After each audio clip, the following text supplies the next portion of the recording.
Good morning, everybody. Good morning. I love this song. It's a good morning song. Okay.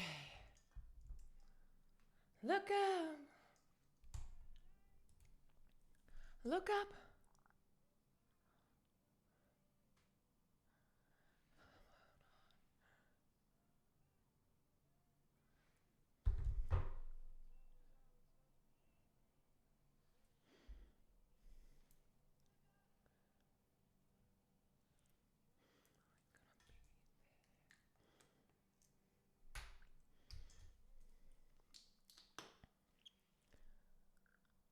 Trouble's always gonna be there. Oh, ain't that the truth? Woo!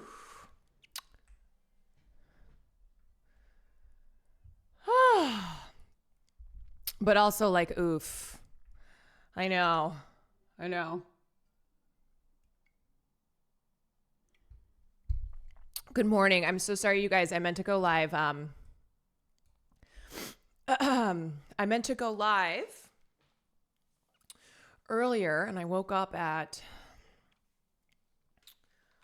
Oh God! I woke up at like 7, and I had a major headache, which is so embarrassing because I had one drink last night at this event, but it was so sugary. I have to tell you about this event that I went to. Um, I felt like I was 100 years old last night. Let me just start off by saying that, okay? You're becoming a morning streamer, is the world ending? No, I'm just, what did we say yesterday? What did we say yesterday? Never stop, never stopping. I can't believe your stream's starting so late now. I know. I'm late to my morning stream.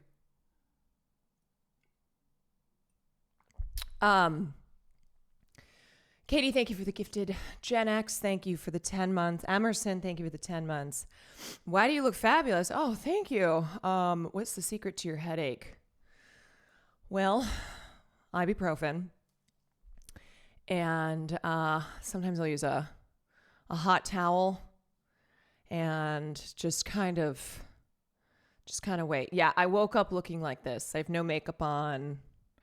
I didn't use any under eye patches, nothing like that. I just wake up like, good morning. Good morning, Baltimore. Every day when I walk out the door. Trump tariffs making me stream twice a day. Yeah, we'll take a look at all that. We'll see what the hell's going on. If you have frequent headaches and well, I know that it came from this one sugary drink that I had last night, which is why it's embarrassing. It's very embarrassing. Happy recession day. Oh, Lordy. Oh, totally not a bot. Thank you so much. Kendall Babe, thank you for the 20 months. Ferenx, thank you for the 2 months. Excedrin is better for headaches because caffeine will constrict the blood. Yes, I am drinking hella espresso right now.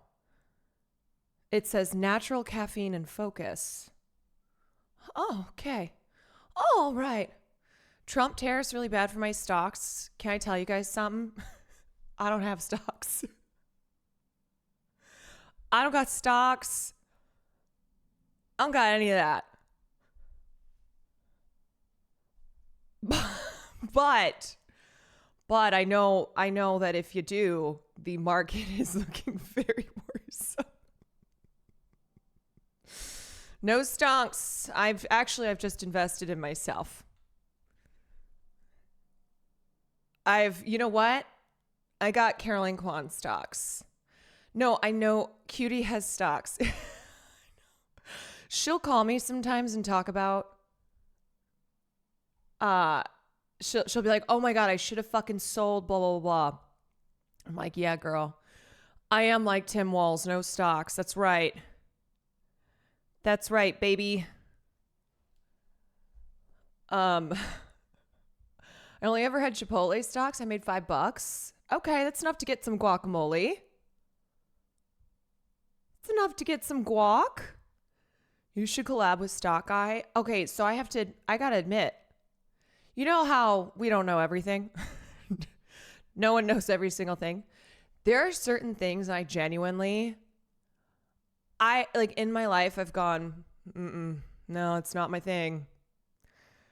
It's not my thing. And the stock market has never been my thing, except when I was in, I think it was freshman year of high school.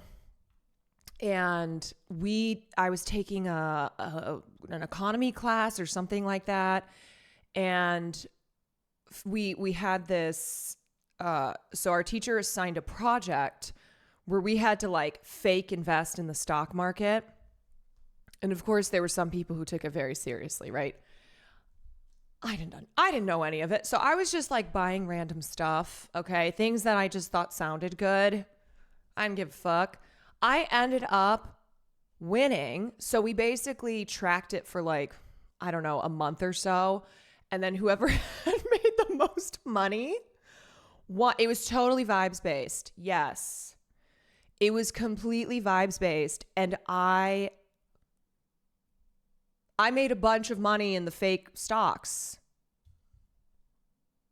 I was like, damn, okay. All right. If there's one thing I know, it's vibes. I had that game too. I was winning so hard. The teacher had to change the rules. Teacher's like, nope. Ninja, thank you for the 30 months. Michael Reeves made a video once where he pit a goldfish making random stock picks against Wall Street bets, and the goldfish did much better. Yes, I know that video. I was the goldfish, basically. I was the goldfish. It was random. Whoa, these morning streams, what a treat. Yeah, so I said this yesterday, and as I'm kind of doing more morning streams, I'll keep explaining it because I know people are like, wait, so is your time changing? What's going on? No, so basically, for the past 2+ years, I've mostly streamed at night, been a night streamer. But it means that I have had to forego going to things, and I'm trying to go to more things, especially as I'm trying to kind of branch outside of streaming. Excuse me. As I'm trying to branch outside of streaming, as I'm trying to get a little bit of my social life back. So I was like, well, I have my stream room now, which means that what is happening with my throat right now? God, I don't know what was this in this drink last night. It was called That Bitch. Okay, literally, this drink was called That Bitch. And it is making me not that bitch this morning. Yeah, the pollen is also kicking up too. I just took Farley outside. To go TT. It smacked me like one, that's for sure. Yeah, it did. It smacked me like a bitch. I got bitch slapped. Was a shot of vodka with a side of a pack of cigs. Love that. Just a casual side of a pack of cigs. It was not. No. Oh God, I think it's the pollen from just going outside. Oh, Joel, thank you so much for the 12 months. So anyway, that's what I'm trying to do. I'm trying to do more morning streams so that I can have the thing about streaming at night too is that basically from the time I wake up, I'm kind of counting down to my stream. And so it's kind of how I imagine, like, those of you who have like ADD or ADHD, you know, when you have an appointment and say your appointment's in like 3 hours and you kind of look at it and you're like, oh God, well, I can't I have this appointment in 3 hours and I can't like do anything. I can't do anything before then because I have this appointment and I'm like counting down to this appointment. I kind of feel like that with streaming where I get anxious to go do other things, like even go to the gym because I'm like counting down till my stream and I'm just seeing everything that's happening in the day. So like I know what's going on and I can make sure that I have like plenty of stuff to talk about. Plenty of stuff to talk about in the stream. So like, it's why my working out has totally fallen off. Why, like if someone says, hey, do you want to go, to do this thing in the afternoon? I'm like, I can't, sorry. I don't think I can. Will's been like, we need to go furniture shopping. We have no furniture. I'm like, whoo. I don't know. I got to stream though. It's what I think about. Yeah. So I wake up, and as I get closer to my stream, I start kind of like locking in more, you know? It's like and it's not that I'm anxious streaming, but it's like the anticipation of it. I got a fake friend request me on Discord. That happens a lot. Yeah, it'll, I'm sorry to say, it will never be me. Okay. Like I'm still friend requesting. Like I'm realizing that I don't even follow people that I talk to all the time on Discord. Like I think Will the other day, I just recently added him as a friend. Definitely not that Chloe. Thank you for the 18 months. Is this anticipation like that of a Japanese artist? Yes. You know what? I'm gonna that's how I am. I'm gonna say I'm like a Japanese artist. Yeah. So yeah, that's why we're doing this. And anyway, so I went to this event last night. Oh, I still have on the Megan 2 wristband. The Megan 2 wristband. I went to this event and Will Marsh and I went.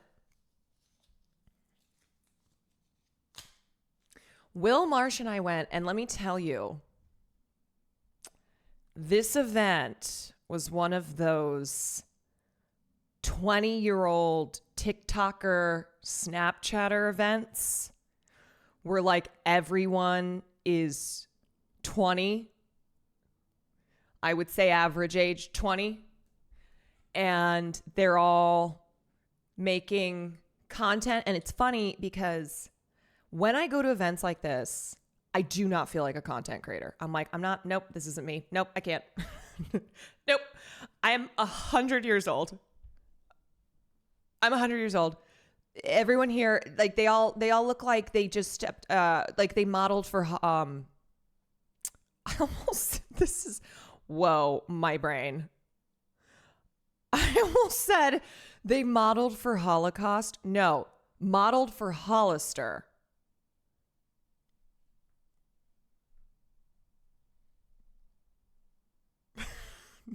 Okay. All right. Good morning. Good morning, everybody. Good morning. Wow. OMG, first ever stream. I hate being an EU girly pop. Welcome in. We'll be doing these more often, so hopefully you can make them. Yeah, so they all look like Hollister or Abercrombie kids, you know, with like the jawlines and the hair and the clothes, and they all also look older than they really are. Like when I was that age, when I was like 19, 20 years old, I thought I looked older because I would wear blazers, but no. Didn't know how to do my makeup. Bad hair, bad like highlights in my hair. Just yeah. Was your brain thinking about that TikTok trend where people pretended to be in historical events? You know I don't know TikTok trends. Is that a TikTok trend where people pretend to be in historical events? Oh my God. They mugged you. Yeah. Was it Marsh's merch collab launch? What is this? Build-A-Bear have released an emo. Okay, for April Fools. Oh my God, this is Marsh. Emo axolotl. This is literally Marsh as a stuffed animal. It's literally Marsh. Carlos, thank you for the 28 months.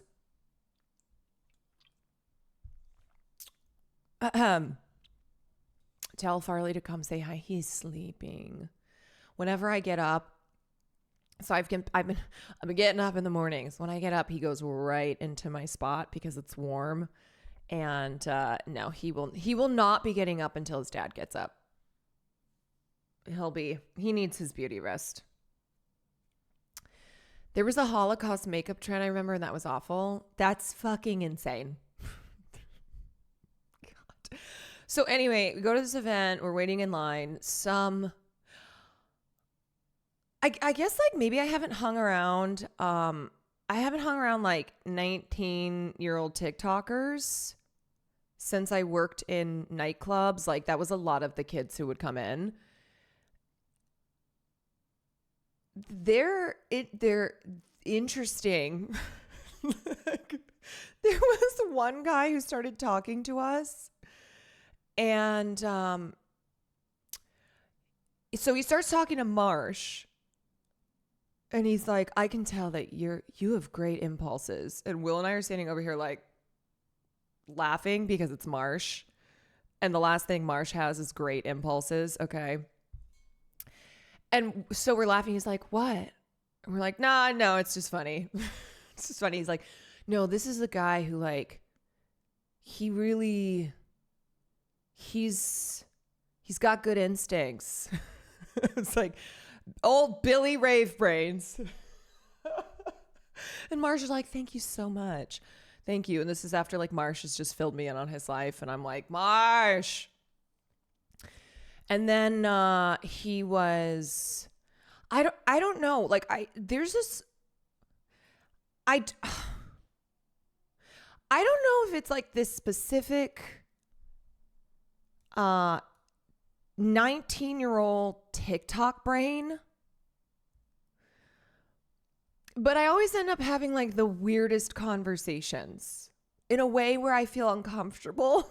Like this is so weird. They're like aliens almost. I don't know how to describe it. Like their brains feel kind of cooked. I'm gonna be so honest. And then these three probably 19, 20-year-old pretty girls jump. We were in line. Of course, they did the hot girl TikTok and cut. So you know how in Larry David has the chat and cut bit in Curb Your Enthusiasm? Huh. Yeah, it's the chat and cut. So this is what I refer to as the hot girl TikTok, or the hot girl chat. Let me say this again, Jesus. The hot girl cut TikTok chat and cut. What the fuck am I saying right now? You know what I mean, though? It's like these hot girls will cut you in line and be like, "Let's take a TikTok." Let's take a TikTok. Slayed that. Oh my God, you guys, how am I going to talk about tariffs? I had this one drink last night called That Bitch, and it has made me a dumb bitch right now. I've been up since 7. Okay, it's not like I just woke up. Maybe my brain's cooked. Maybe I didn't understand any of these conversations I was having with these 19-year-olds named like Boomer in an ironic way. I don't know. Like maybe it's my brain. Are you hungover? No, I'm not hungover. I'm just in my 30s.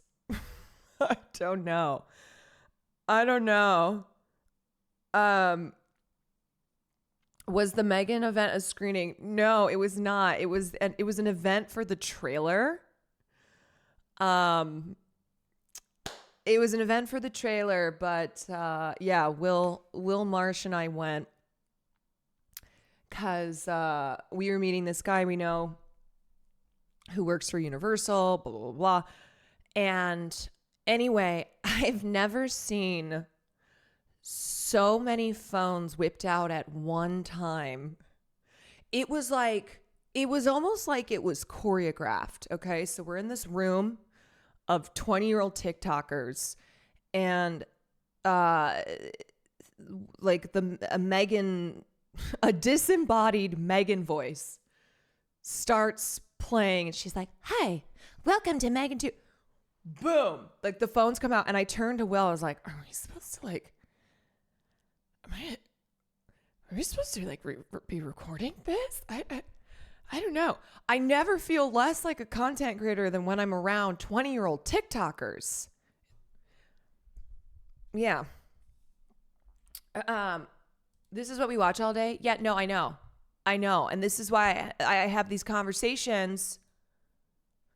This is why I try not to watch this stuff, because I already feel like my brain's being cooked. Okay. And I'm not trying to understand this at all. I'm trying to understand tariffs. All right. I'm trying to understand what's happening with the economy.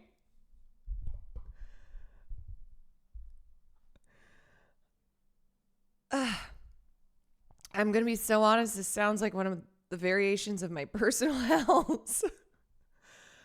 Yeah. Oh God. Oh man. I never feel more like what am I doing, than when I go to an influencer event.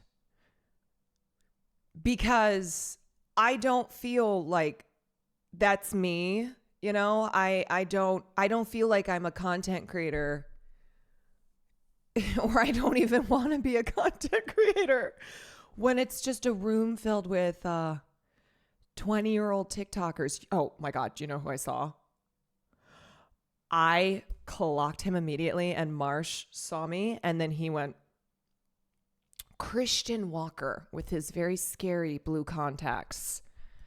I was standing there, and he walks in. I went,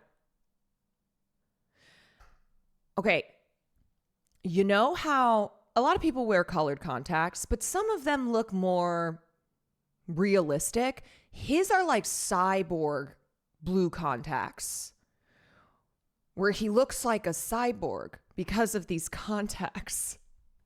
If you don't know who Christian Walker is, he is the son of Herschel Walker. Herschel Walker, you may know, former football back or whatever the fuck.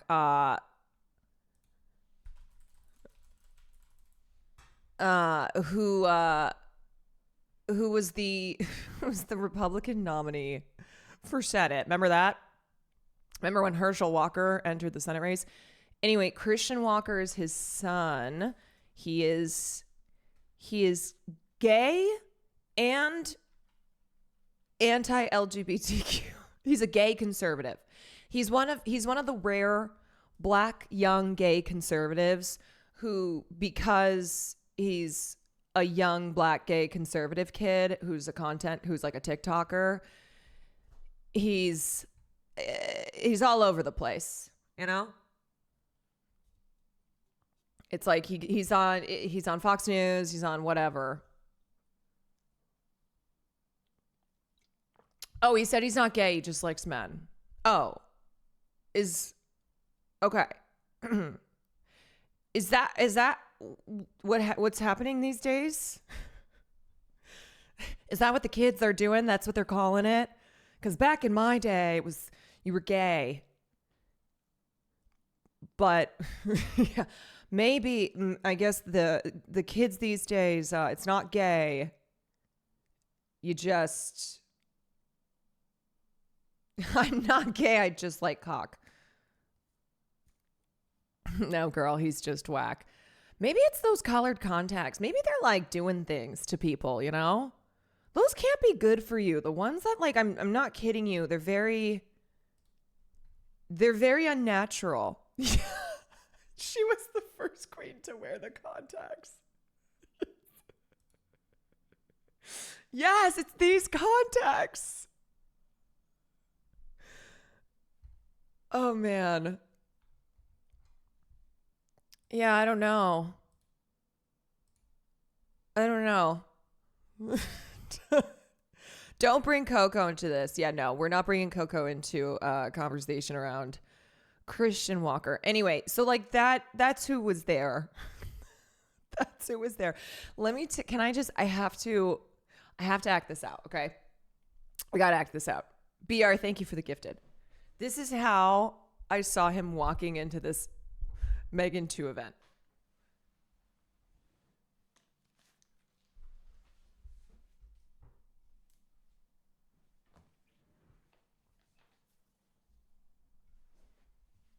Okay.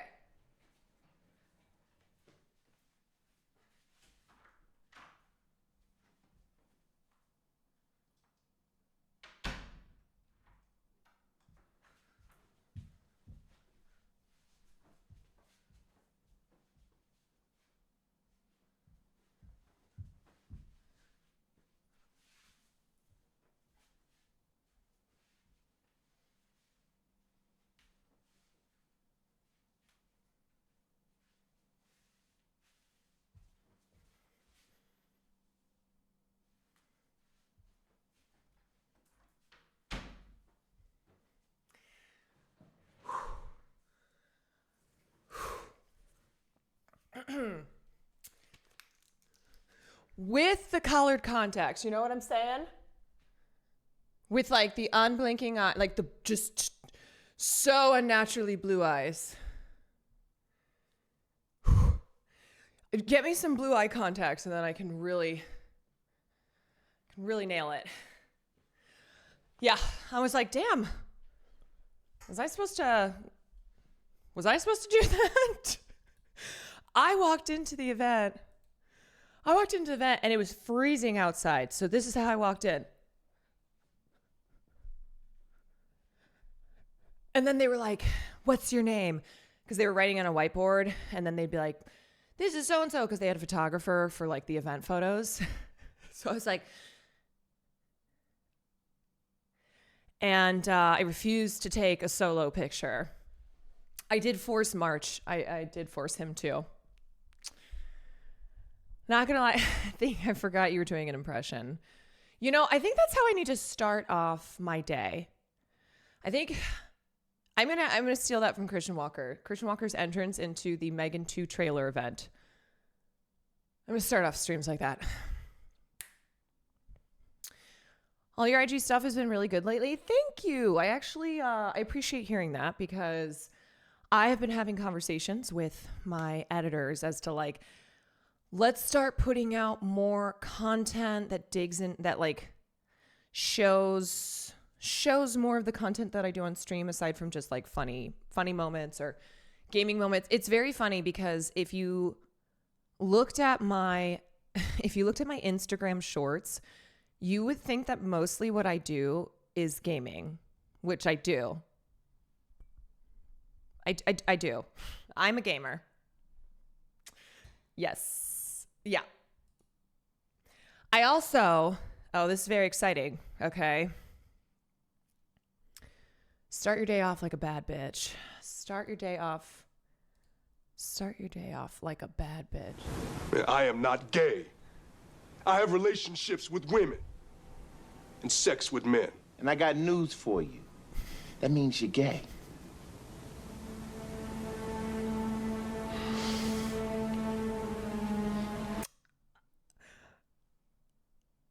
Goddamn. Nothing like Ice Cube being like, or Ice T. No, which one? Ice T. Ice T. Wrong Ice. Nothing like Ice T saying, I got news for you. That means you're gay. One of my favorite things is like every time people do like stand-up comedy bits about just how insane Law and Order is. Anyway, what was I saying? I was like, oh, I have exciting news. Yes, I recently changed my bio because this is after I went to a couple of events where I was networking and stuff. And I'm like, you know what? If somebody goes to my profile, I need it to be I need it to say what I do. So it now says I chat about pop culture. I chat about pop culture and politics on Twitch. It's very exciting. I haven't changed the bio in a long time. Have you seen this video of Nicole Kidman get her brown contacts? No, she's the only one who lets not get her brown contacts. I want her to stare into my soul. You see this? I want her blue ass eyes just staring into me. Let them pop. Let me dissolve. No let me know pod. I did put the let me know pod in bio as well. I did. But it's the first thing you see if you click on my profile is I chat about pop culture and politics on Twitch. Ice-T logging on, talking a little shit, and then logging off. That's kind of like how I imagine myself on Twitter, is that I log on, talk a little shit, and then I get off. It's like my favorite thing when people get really mad in the comments of my tweet. And I'm like, go ahead, go for it. I just log on, I talk a little shit, and then I get out of there. So have fun. It's the goal we all aspire to. It's much better that way, okay? It's much better that way. If you're somebody who's like, you tweet and then you're getting bogged down in the comments and you're fighting with dumbasses, nah, that's not the way to do it. You got to get on, you got to talk a little shit, and then you get out. Yeah, you tweet and mute. Tweet and mute. That's the way to do it. I think Denims has that quote. Denims is even more of a shit poster. Like, I'm not really a shit poster. A lot of time, I'm actually known for like somebody. Okay, this was actually one of the funniest things I've ever seen. Someone goes, I know Caroline is a leftist because I always have to click show more on her tweets. I don't think I have ever been, yes, I've been clocked. I have been. I do love a pair. I do love, because I don't tweet like, well, I say I don't tweet all the time. I tweet enough. But when I come on, I like to do multi-tweets a lot, or I do love a paragraph. I know I'm an essaying auntie on Twitter, but then I still get out. I drop, and pull and escape.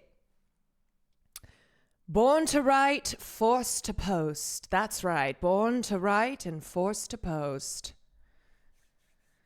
Don't be like Elon in the comments. No, you don't. Like, if you find yourself replying, if you're a reply guy, that's what Elon Musk is. You don't want to do that. You don't want to be there. Good tweeters tweet a lot. Great tweeters tweet enough. It's beautiful. I think I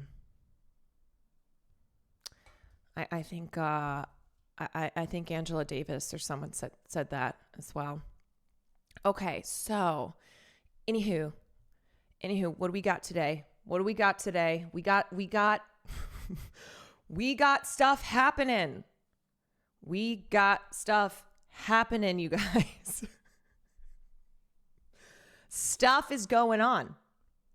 That's right. We got tariffs. We got people like Lolo trying to use maybe this incoming depression as a way to flirt with people online. I think he tweeted something like, this recession is making me think about how we were both up and down. He's he's using this moment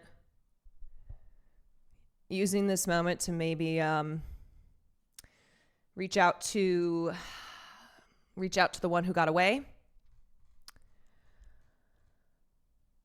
Every moment is a good moment to slide into the DMs. Yeah, you can steal Lolo's tweet where he said, "Hey, just saw the stock market. Made me think how up and down we used to be. LOL. Hope you're well." Yeah, so there's a lot going on. There's a lot happening. There's always a lot happening, but certainly today there's a lot happening. And it's not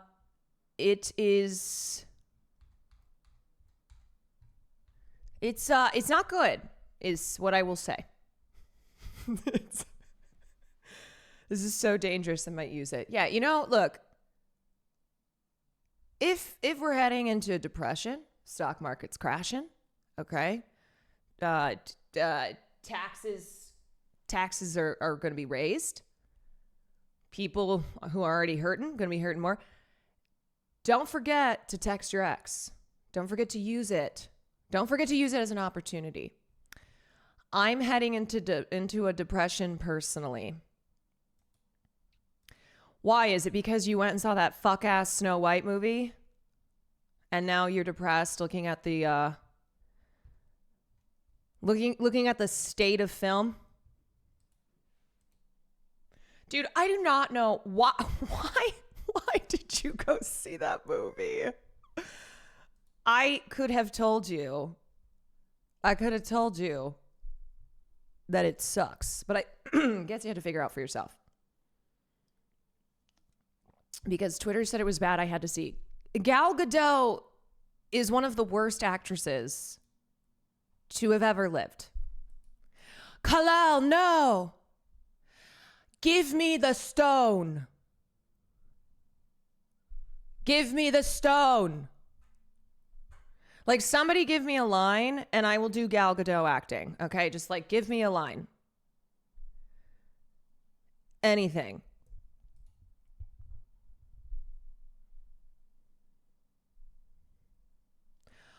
What is best in life? No, that wasn't even too good. Mirror, mirror on the wall, who is the fairest of them all? Enough champagne to fill the Nile. Ahem. The champagne line. Wait, Cooper did a video on her. I can't wait to watch. Who's Cooper? Sounds like something I'd want to watch.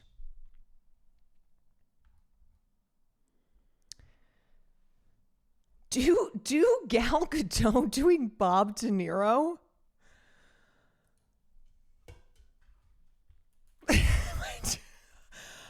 I think my brain just broke. Are you looking at me?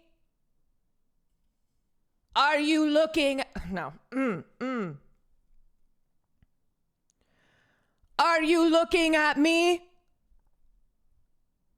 Was that what you were thinking? Okay. Life is like a box of chocolates. You never know what you're going to get. Is it too much? It's too much. Okay. I think we need a bigger boat. Do Gal Gadot doing Amelia Perez? I'm just going to act out the GIF.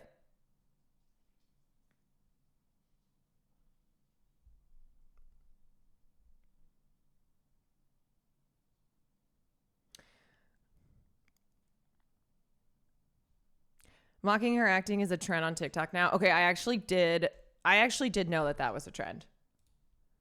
God, why am I always having to do these puzzle pieces? What is happening? Putting yourself and everyone else in grave danger. I need you to give me the stone. Enough champagne. Enough champagne. To fill the Nile. Kal-El, no. Max Lord, you're putting yourself and everyone else in grave danger. I need you to give me the stone. I need you to give me the stone. What did you say? So exciting. Very interested to find the man who bought those. Why should I help you? Because we're asking you nicely. Do you know what's funny is I actually saw Gal Gadot years ago. I think this is after this was after Wonder Woman or something, but I was at Chateau Marmont. This is back when I was still very broke, so my friends and I all split like one drink, and she was there. And I'm not just saying this because I think she's horrible. I was observing her, and she even looked boring in conversation. You know how you can tell when someone's just, when it's like a great conversation, okay? People are locked in. There's like hand gestures. There's like tea being spilled, whatever it is. I was watching her. She was wearing a striped shirt, and it looked like a boring conversation. I know what you mean, though. I don't know how else. I don't know how else to describe it. That the conversation looked like it was boring. Also, wait. I just thought about the fact that Nick was in here. Isn't this usually his streaming slot? Is he still saying that he can't find the starting soon button on OBS? My dad's not online at all. He's a dinosaur, but he said that she was perfect for Wonder Woman LMA. He doesn't know about anything she said. Like, what does that even mean? Just tell me what it costs to get her away from me. Name a price.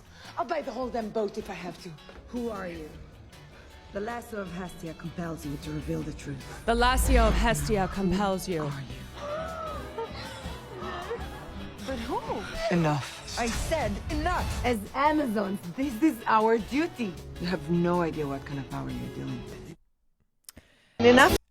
And let me just say, okay, before anyone's like, well, she has an accent, blah, blah, blah, blah, blah. Do I need to start listing off the number of amazing actors who English is their second language? It ain't the accent. It's not. It's not. Yeah, like basically every single person who works with Pedro Almodovar, okay? Like Penelope Cruz, Javier Bardem. Yeah, or like, I mean, Marion Cotillard is amazing when she's not doing 9/11 conspiracy theories. Sandra Hüller, hello. You know that's, and like the other thing about Sandra Hüller is that when she was in Anatomy of a Fall, like that is a French film and she's a German actress. So it was even more impressive, her work in that film, where it was like a mixture of French, German, and English, and that she's unbelievable. She's so good. Yeah, like pretty much every actor can do an American accent too, or native accent's a choice. Give me the stone. It's not about accents, about emotion. Yeah, like people who can act better than her without even saying any words. You know, like just their faces. Mark Wahlberg.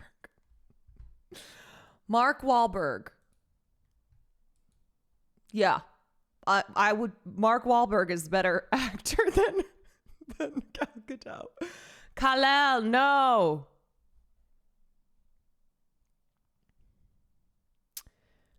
I got really drunk last weekend. No, we know. And on the Uber back, my friends were talking about Snow White and I was defending. Oh, this is, yeah. So when I was talking to 19-year-old boomer, like whatever this TikTok guy's name was, he's like, so what do you say? He goes,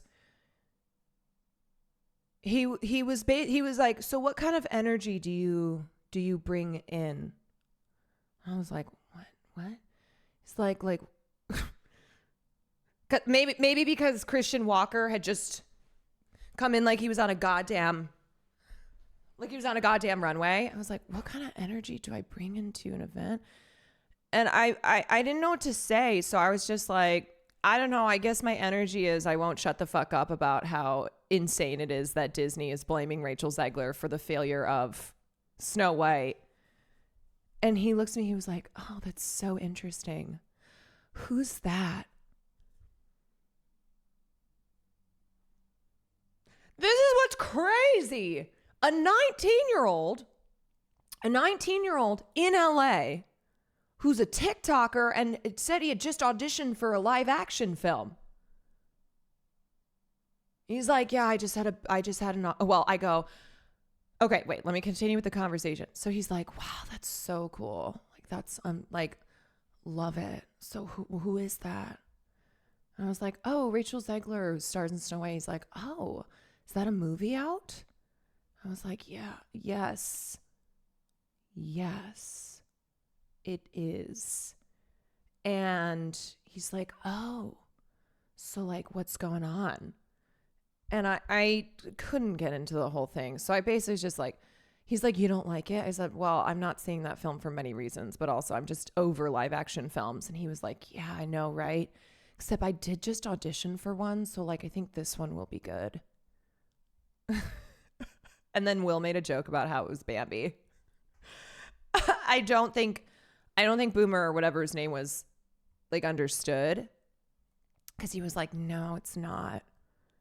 It's not Bambi, but I can't tell you guys because, you know, he's like, they didn't even give me like real sides.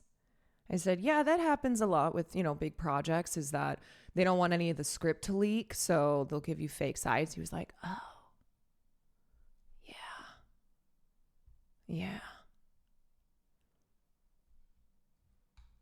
That makes sense. Was this guy Jennifer Coolidge?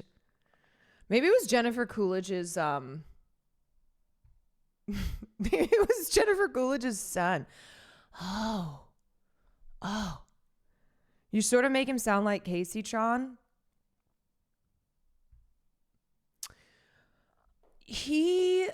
I do think maybe had smoked some weed. I don't know. Afterwards Will was like, that guy was high. He had to have been. I said, I don't know. It might have just been Liberation Day. Waiting for a long... Excuse me, everyone. Pardon. Coming through with Liberation Day. Sound Killer, thank you for the 20 months.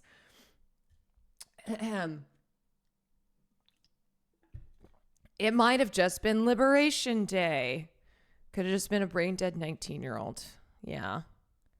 You have really expressive eyes. It's like I'm talking to him. Yeah,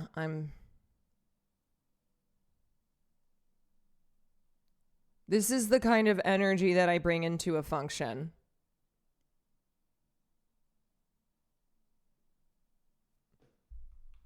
That should have been my answer. And he's like, what kind of energy do you bring in?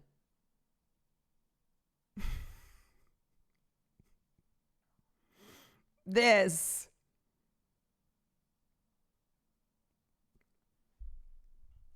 We have been liberated from thriving. Okay. Without further ado, let's get into this shit. Let's take a look. We've been shitting around. We've been shitting and farting. We've been shitting and farting. It's interesting because... So let's take a look. What's going on? What's happening? You're giving up all night and acting loopy. It's because I had one drink called That Bitch, and it was like 100% just vodka and sugar. And then I fell asleep on the couch last night. And then I woke up and I had a headache from that one drink. So that's what's happening here. Of all the drinks you picked that one, well, Marsh picked this bitch. So I picked that bitch. Those were the drinks. Was this bitch or that bitch? So I was like, which bitch are you? Which one? And he's like, I guess I'm this bitch. I said, okay, I'll be that bitch then. All right. What is the real motivation behind Trump's tariffs? Because let me tell you, it's not about helping the working class. Spoiler alert. He believes they'll bring so much money, this is Robert Reich, to the Treasury that the U.S. will be able to afford another giant tax cut that will mostly benefit the rich. So if you're rich, let me just say, if you're rich, you can give some subs. First of all, you can give some subs, and then you don't have to really worry. You can head out. You can, if you are super rich, then you're good. You're good. Do you know what's funny? I saw a tweet that was like, damn, I just realized that like not everybody got hurt during the Great Depression. There were actually some people, who were already wealthy who made even more money. It's like, yeah, that's how it goes. Scooter Pepperoni, thank you for being rich and giving us 5 community gifted subs. Kissack, thank you for the prime. But yeah, it was like somebody who had just, I don't know, understood how the economy works under capitalism for wealthy people, where it's like when the majority of people are suffering, say in a depression, say in a pandemic, whatever, that there are also people who make a lot of money. Like during the pandemic, when a lot of people were out of work, a lot of people were relying on stimulus checks that then they stopped sending out. Well, billionaires made even more billions in dollars. They made so much more money. I watched a bunch of Great Depression ones last year. Yeah, it's giving the rich get richer, you know? The rich get richer. So today what we're going to do is we're going to invest in the stock market, okay? We're going to invest while it's low and then make out like bandits. That's what we're going to do on the stream today, everyone. So get ready. Just wanted to say the pod is fantastic. Thank you. Keep it up. Appreciate ya. Panic Cell Chatters. You just buy when it's low. It's easy, okay? You buy the dip. No, please do not take any financial advice from me, okay? But you buy low and you ride it all the way down. You buy low and then you sell high. That's right. Okay, this is now turned into a financial advice stream. You buy the dip and then you sell the clip.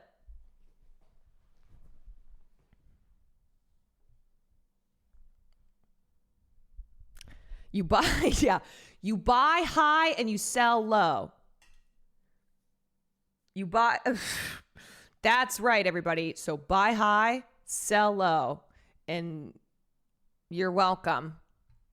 Yeah, I will also be introducing my Kwan coin during this moment of financial stability.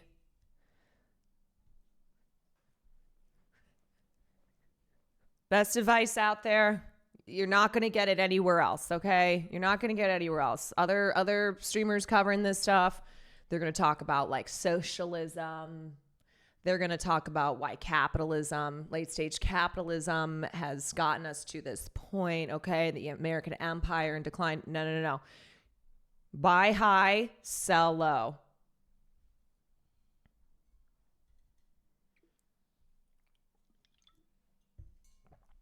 And invest in Kwan coin. All right, so let's listen to this guy. But that's not how they work. Tariffs are... Okay, what Trump the wants hell to is a raise tariff? Tariffs, and it's going to come out of your pocket. What? It's more beautiful than love. It's more beautiful than anything. It's the most beautiful word. Trump keeps saying... You know what? Tariff would actually make a really cute baby name. Little baby Tariff. It is beautiful. Oh, yeah. Just had a baby. Little baby Tariff. Little baby Tear. tariff. It's beautiful. It's beautiful and natural. Little baby Tariff Paytas. You know that Trish Paytas would name her baby something like that. Tariff. Baby Tariff. Yeah. Or Tarif. It's French. C'est français. Tarif. Oui, oui. That other countries pay for tariffs. But I love, that's like such a Trump thing though. He loves to just like say something is so beautiful. Like he'll talk about something like a tariff, a tax, and be like, it's such a beautiful word. It's such a beautiful thing. Tariff. These beautiful tariffs, the best tariffs. We've got the most beautiful tariffs. Such a beautiful word. Mm-hmm. Yeah. Recession, another beautiful word. Such a gorgeous word. Little baby recession. Little baby Reese. Reese is a cute little nickname. Little baby tariff. Little baby recession. But that's not how they work. Tariffs are effectively taxes on imported products, which we ultimately pay. Say there's a 60% tariff. Recession on is a Chinese beautiful name imports. for a baby girl. When Walmart imports Mr. Coffee machines from China, which is where they're made, who pays the tariff? Not China. Walmart pays the United States government. For example, if Walmart buys a coffee machine for $20, the 60% tariff means they'll pay an extra $12 in taxes, bringing their total cost to $32 per machine. But that's okay because the people who mainly shop at a place like Walmart are the super rich. So it's the super rich who will then be absorbing those costs, right? Like that's who shops at like Walmart. That's who relies on Walmart, or the super wealthy. And if Walmart is paying 60% more, do you think they will cut into their profit margin and absorb that cost? Of course not. They'll pass it on to you. In fact, Walmart's CFO has already said it expects to raise prices in response to Trump's tariffs in order to protect its profits. Now, targeted tariffs can be used to protect industries critical to national security. This is what the Biden administration did when it levied tariffs on Chinese electric vehicles, solar panels, computer chips, and batteries, after making massive investments in these technologies domestically. But Trump has proposed across-the-board tariffs on almost all imports, particularly from our biggest trading partners. Yeah. Also, the way that they're calculating this, okay, if you're confused, if you're like, I don't understand this at all, it's because it's random.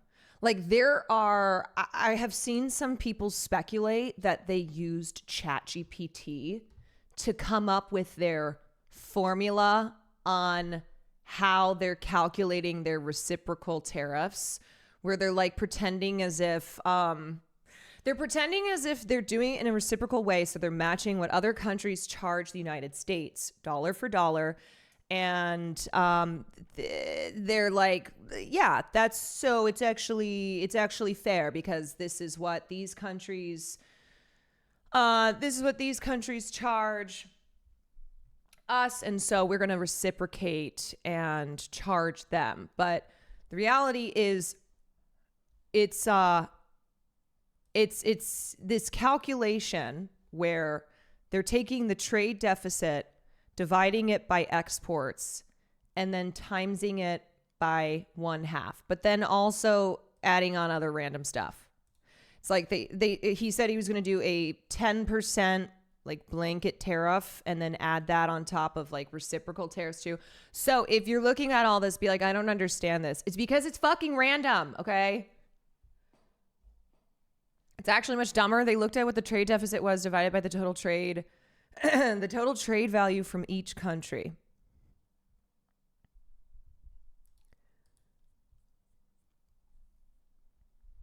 These tariff numbers provided by the administration are ludicrous. They don't reflect any version of reality where real tariffs are concerned. I was convinced they weren't just completely made up, though. And where's the, like, someone link me where somebody put into ChatGPT and it spat out like the exact thing that they're doing.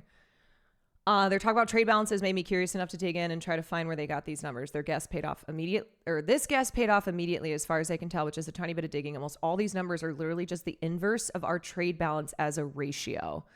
Every value I've tried this calculation on, it has held true. So for example, Cambodia, which is at 97%. U.S. exports to Cambodia are 321.6 million. Cambodia exports to the U.S. 12.7 billion. So we're doing some math here. 321.6 divided by 12.7 equals around 3%. Like,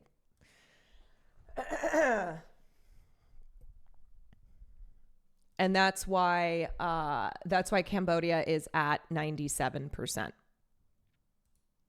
Okay, wait. Trump tariffs formula A. Trump's new tariff math looks a lot like Chat GPT's. Chill. Okay, so he was brandishing a novelty-sized cardboard sign labeled reciprocal tariffs. The immediate and nearly unanimous response was bafflement. Trump slapped a 10% baseline tariff on all imports into the U.S., including from uninhabited islands. Yeah, islands that have zero population. Can you imagine? Can you fucking imagine being like, okay, you know what? I'm gonna, I gotta get out of here. I gotta go. Okay. I can't be around people anymore. I'm gonna go to like McDonald Island. This is a sub-Antarctic territory of Australia. You're like, I'm gonna go be with the penguins. I'm going to just go. I need a serious change. And then suddenly population 1, okay? This island has population 1 besides the penguins. And now you're facing a 10% baseline tariff. You're like, there's nowhere in the world I can go to. Like, I left my country because we're fucked. And I went to this island where it's just going to be me and the penguins. And now me and the penguins are fucked. You know what we need the penguins to do? We need the penguins to unionize in the way that like killer whales have been, orcas have been, where they've been attacking rich people's yachts. The penguins on these uninhabited islands that are getting slapped with a 10% tariff. They need to get together. Now it's time. Reason for the islands is they sit in Australian territory fishing grounds, but it's still stupid. Yes. Look, it's because tariff it's a beautiful thing. It's a beautiful, wonderful thing. And it's certainly not a way for Donald Trump to try and control businesses and countries, including especially our biggest trade partners, through his taxation and his tax cuts. So it's certainly not about Trump having control.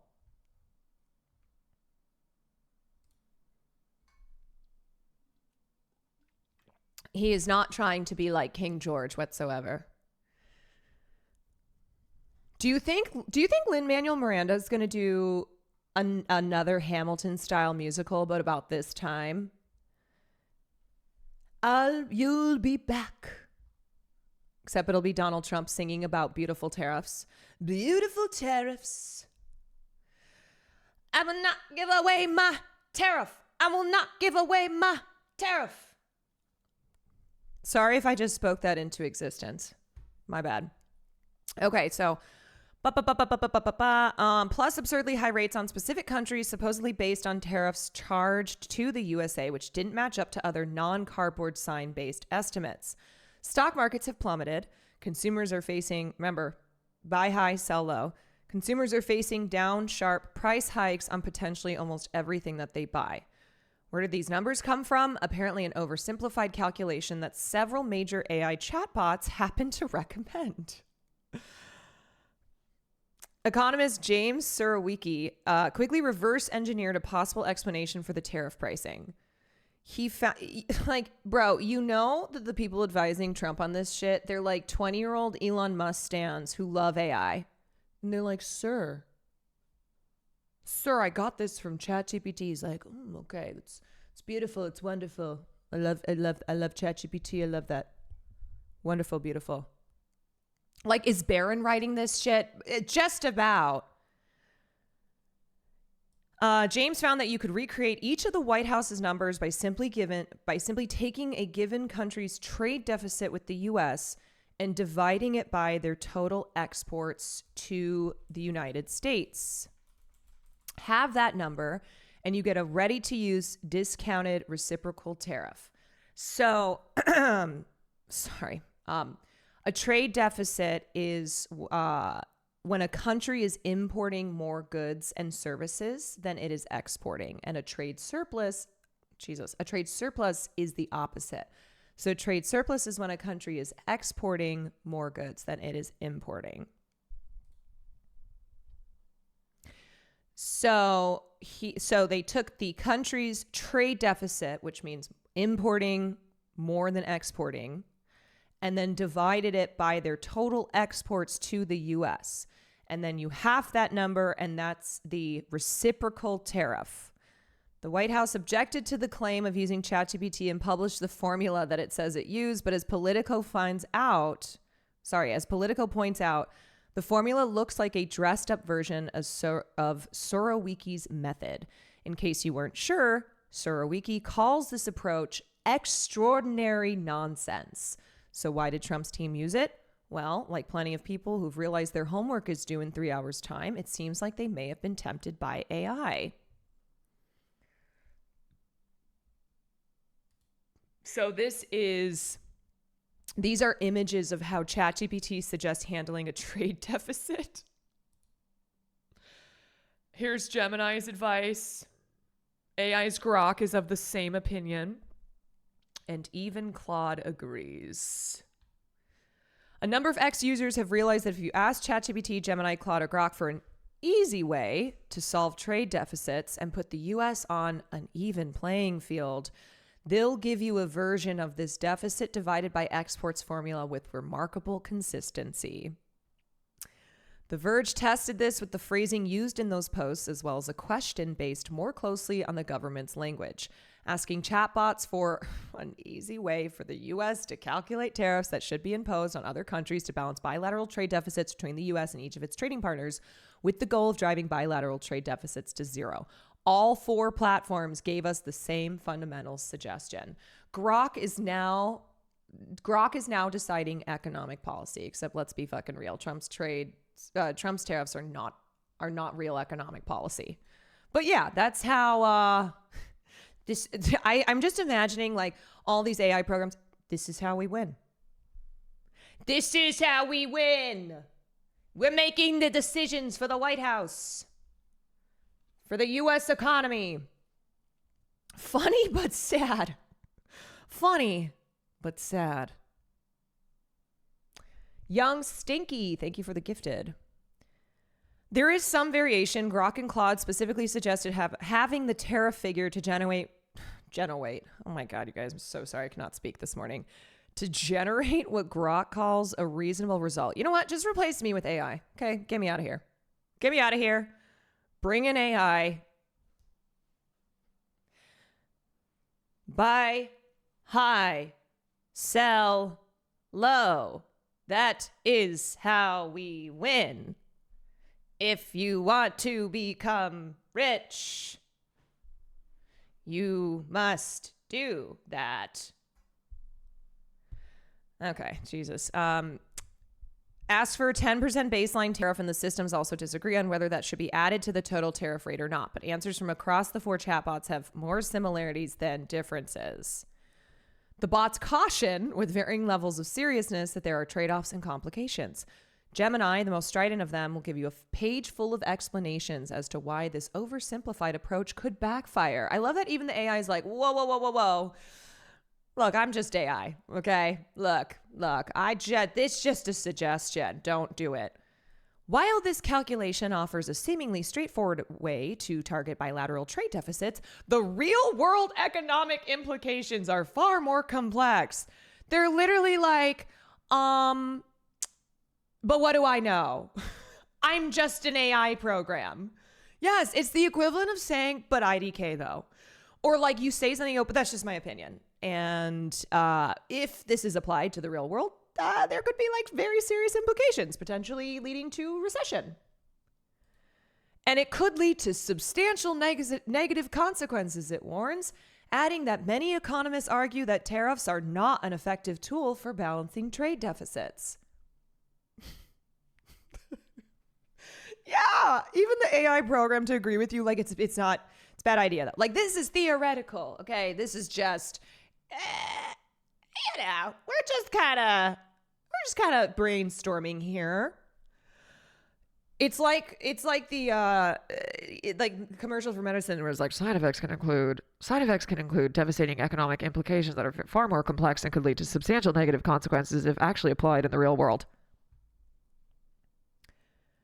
We don't know that Trump's team turned to an AI tool to generate global trade policy on the fly.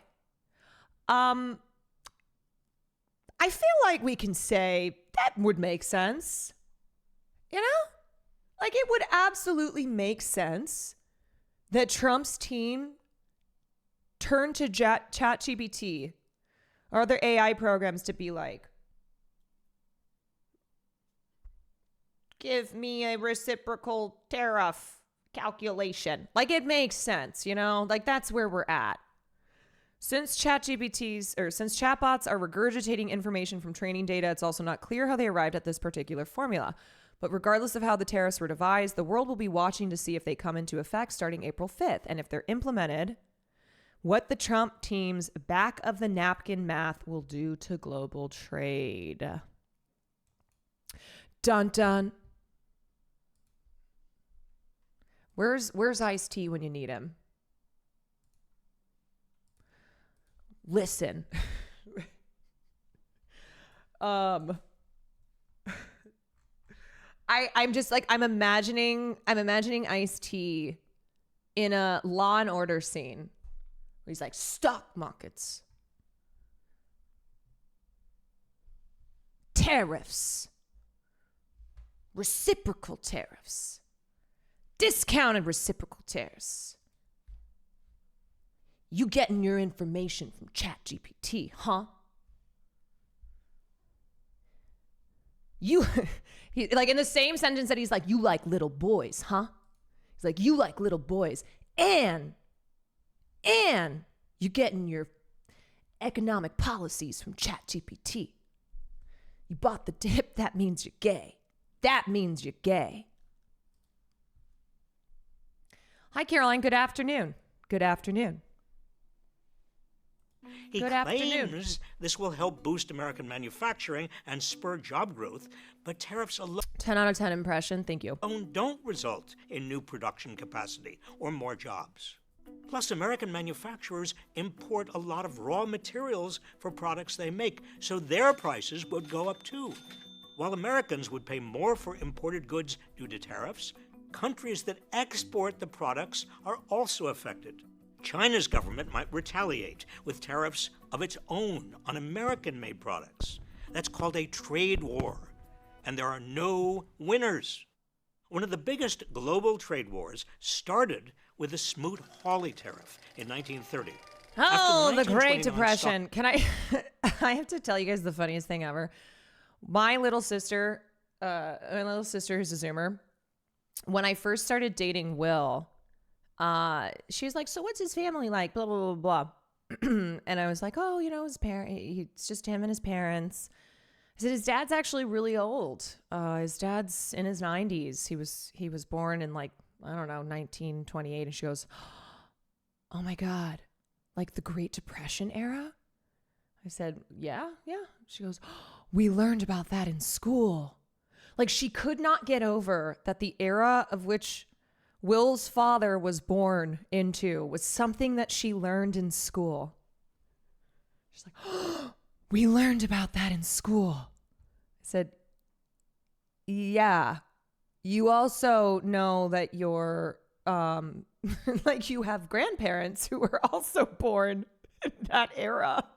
Will's father is not the only person to have been born in the Great Depression era. I know. Don't tell her about 9/11.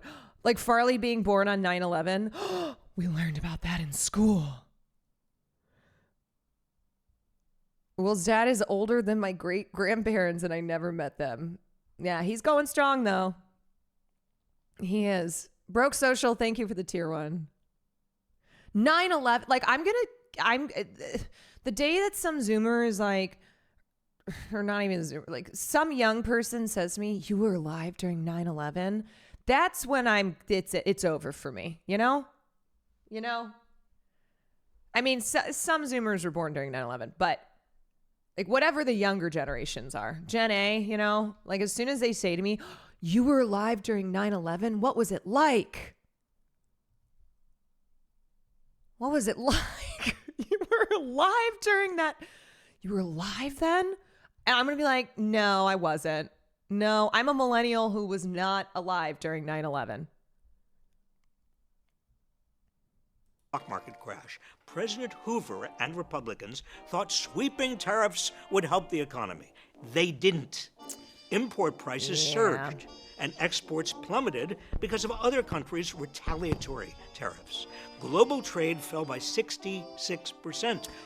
So to be clear, the tariffs or the thought of tariffs was not the cause of the Great Depression, but it worsened the Great Depression. So the Smoot-Hawley Tariff Act, which he's talking about here,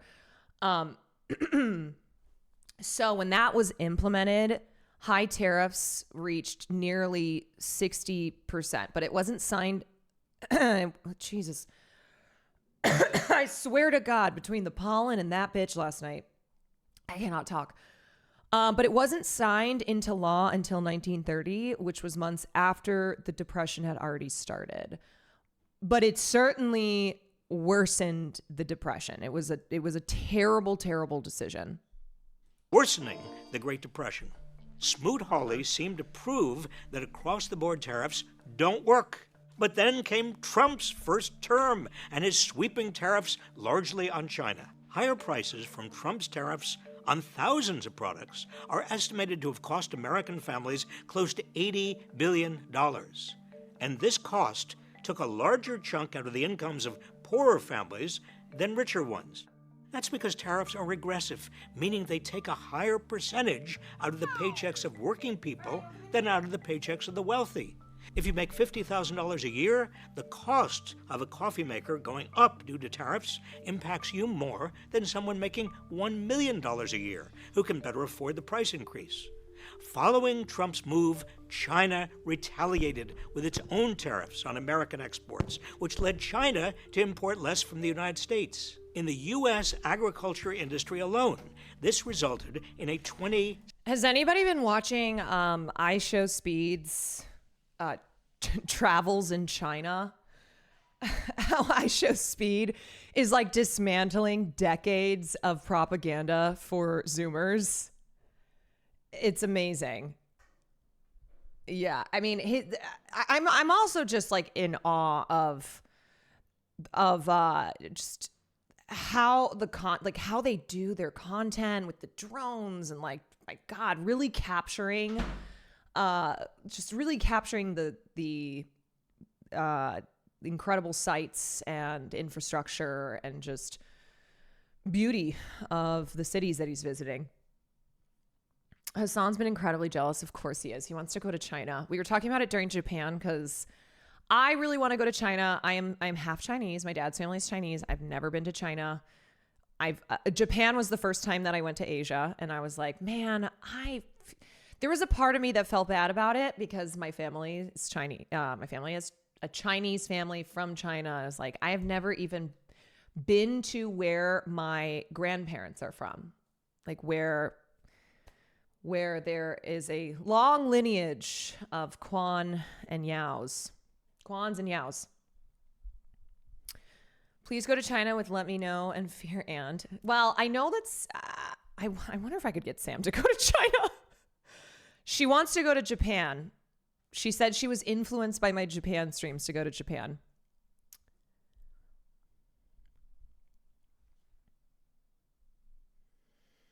I saw your stream and then his, and it was nice to see a streamer that doesn't crash out every 5 seconds.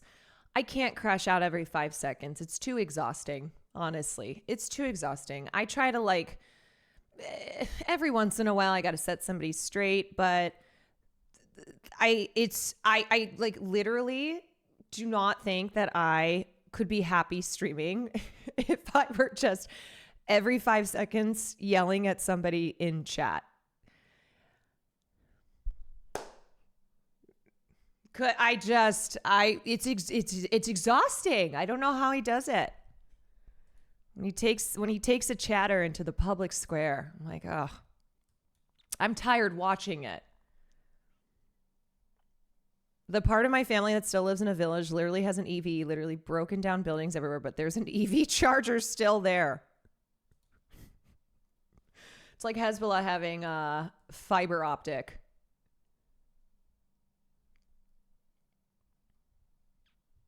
But anyway, it's very funny. It's been very funny to see all the iShowSpeed content on my timeline and just the, of course, insane views that he's been getting, and how the U.S. State Department is probably like, fuck!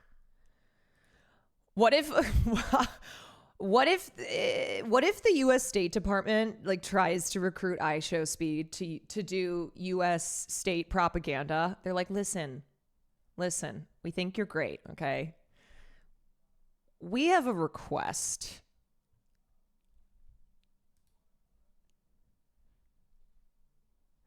I think Speed literally said we lost. Yeah, I mean, I think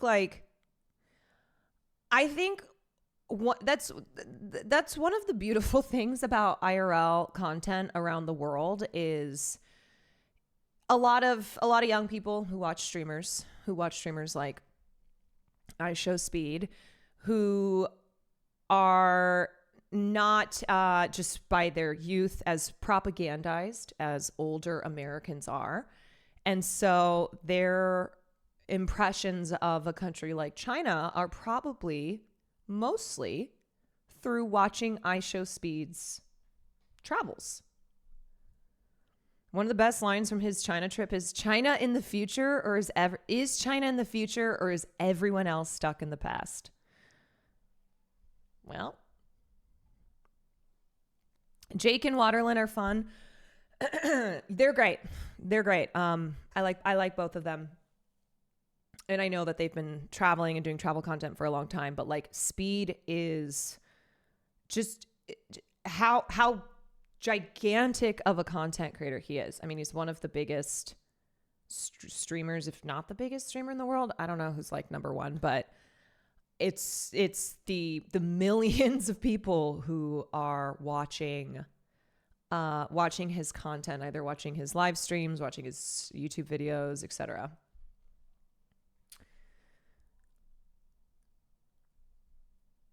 I have a comment that got 15,000 likes about Speed's trip to China. Oh my God.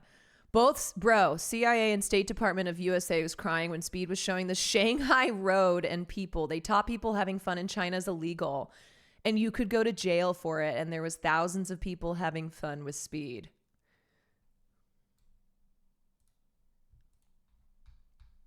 Wow.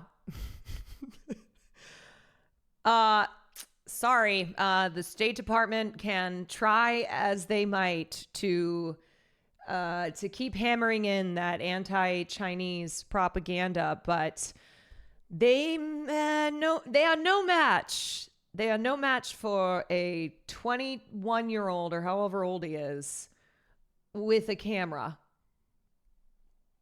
Am I wrong? No, not at all. And I love the fact that you had so many likes on that comment, which obviously is from a lot of Speed fans who've been watching his content. $7 billion loss in exports from mid-2018. Yeah, in America, we don't throw people in jail for their opinions. Oh, hold on a second. It's very funny because a lot of the things that America says about places like China, we're doing here. Are we acting like there's no censorship? That people are not severely punished for engaging in protest, engaging in any anti-government activism? that the government isn't surveilling people. That they're like, we got to get rid of TikTok because we can't have China spying on Americans because that's what we do. That's our thing. Okay? If anyone's going to spy on Americans, it's going to be me. If anyone's going to have sex with my sister, it's going to be me. Every accusation a confession when it comes to our government. To the end of 2019. And even though the government increased aid to impacted farmers, farm bankruptcies shot up 20%. American manufacturing also shrank as raw materials became more expensive and demand for exports slumped. One study estimates that Trump's trade war cost nearly 300,000 American jobs. But instead of learning a lesson from this fiasco, Trump is now promising even bigger tariffs. In addition to more tariff hikes on China, he plans to levy 25% tariffs on everything from Canada and Mexico, too. These new tariffs would cost the typical American household an additional $1,200 in 2025. Man, I saw the saddest comment. It's so sad. I was like watching the news this morning, just, clicking around, and there was a comment that was, it was under a video of Donald Trump talking about his big, beautiful tax cuts being extended, right? Because everything he does is big and beautiful. And there was a person, this one video had one comment, and this one comment was someone who said, please, can he hurry up with the tax cut because things are bad? And that commenter is not one of the is not a billionaire. Okay, it was not a corporation. It's not the person who's going to be benefiting from these tariffs, which will then create more taxes for the working class. That will bring more money into the economy. That then Trump's going to be like, we're going to do a tax cut, which then is also not going to be to the benefit of the working class.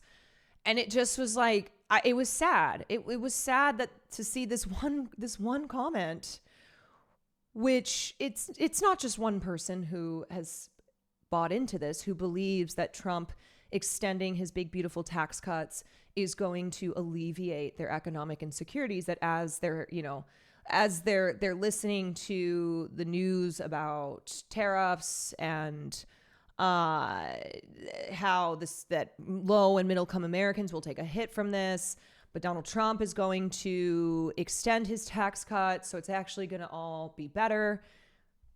Yeah. But if Trump makes good on previous pledges to slap tariffs on imports from every country, if things are bad for you now, the tax cuts are not going to be for you. Yeah. The benefits from Donald Trump's tax cuts, they are going to largely accrue to the top earning households, of course. Like his tax cuts in 2017, they were created to benefit the wealthy, to benefit corporations.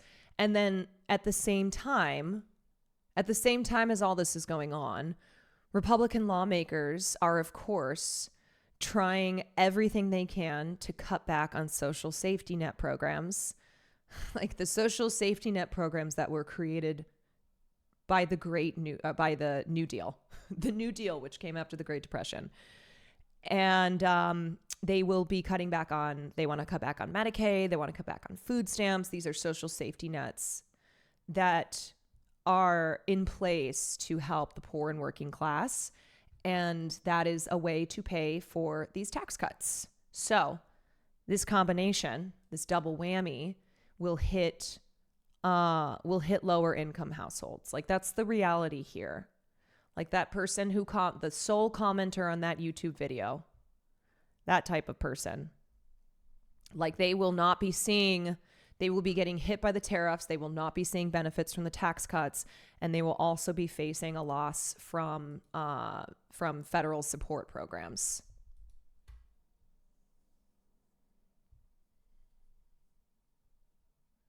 But anyway, little baby tariff, what a beautiful name. What a gorgeous name. If you give the same amount of money to the bottom 10% of the pop that the top 10% was getting from tax cuts, there would be a much bigger increase in spending because they have more unmet needs to fill. Yeah, it's like, who buys things? Like how the economy does better when you have the people who get hurt by the decisions that Donald Trump and his administration are making right now, that when they have more money, when they have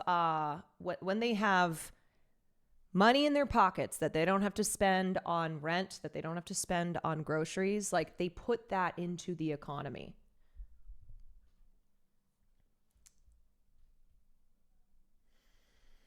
Caroline, have you said thank you even once for today? No, I have not. You're right. You're right. American families can expect to Yeah, we should rely on the spending decisions of like 500 families. spend as much as $4,000 more. Trump has suggested he would use the revenue from tariffs to offset more tax cuts for the rich and big corporations. But of course, as I said, any revenue raised from tariffs would be coming out of your pocket. The tariffs you pay could help facilitate this massive transfer of wealth from most Americans to the super rich. So when you're paying more for groceries, gas, and housing, know where your money is really going and know whom to blame.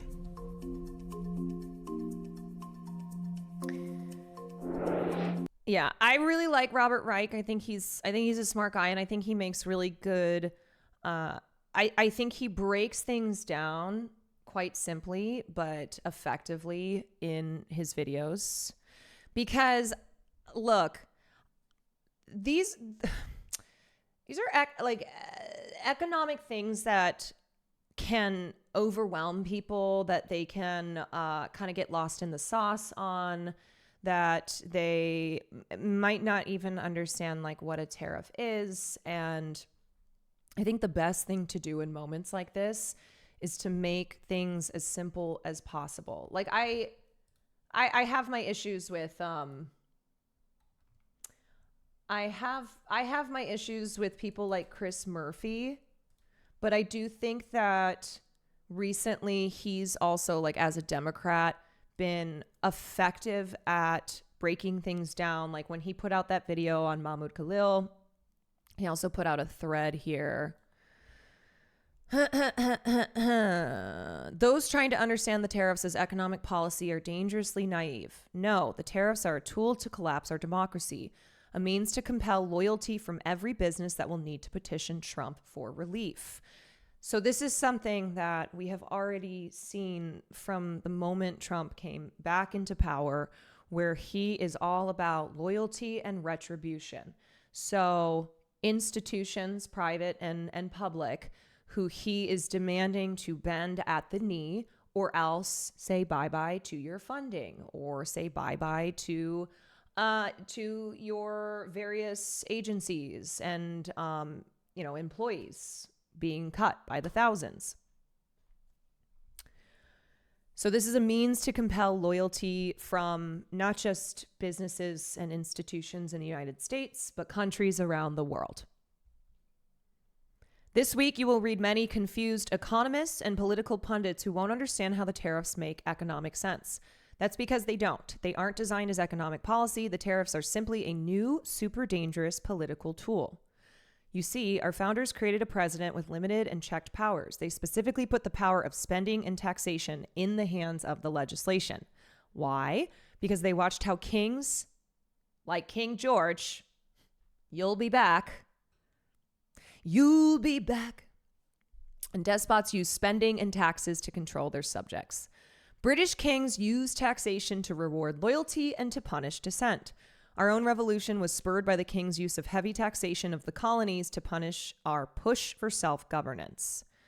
The king's message was simple: stop protesting and I'll stop taxing. This is literally what's been happening at Colombia, where they have faced the threat of funding being cut, and it's why they have totally capitulated. They are allowing ICE to come in. They are working with ICE to steal, to disappear Colombian students off of campus in the middle of the day. Like, Colombia is making it impossible to advocate for an end to an end to what Israel is doing in Gaza. That they are making it impossible to protest for universities like Columbia and across this country to divest from companies that work with the Israeli government. Every university that's been threatened have bent the knee and fired staff and let their students get taken away. There was recently a professor who was supposed to give a speech at Columbia, and she, in her speech, like, had some mention of Israel that was not positive. And so Columbia freaked out and they said, we can't, no, like, this can't be in the speech. So she even was like, okay, well, let me rework the speech. And then they just completely cut her coming to campus and doing the speech. Like, that's what's going on. Meanwhile, the feckless Dems are making performative speeches for 24 hours. I saw an image today that is giving Ruth Conda. I don't know where it is, but it was an image. It was a drawing.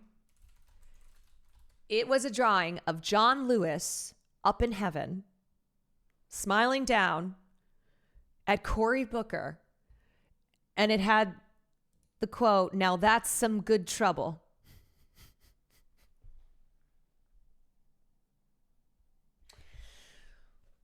Ruth Conda forever, my daughter with tears in her eyes. It's like every time a figure dies and then somebody will draw an image of, it'll be like Prince, Ruth Bader Ginsburg, like Robin Williams, and then John Lewis, and then whoever has just died, and they'll all be like linking arms. OMG, is this it? Yes! Oh, God. Well done, Cory. That was good trouble.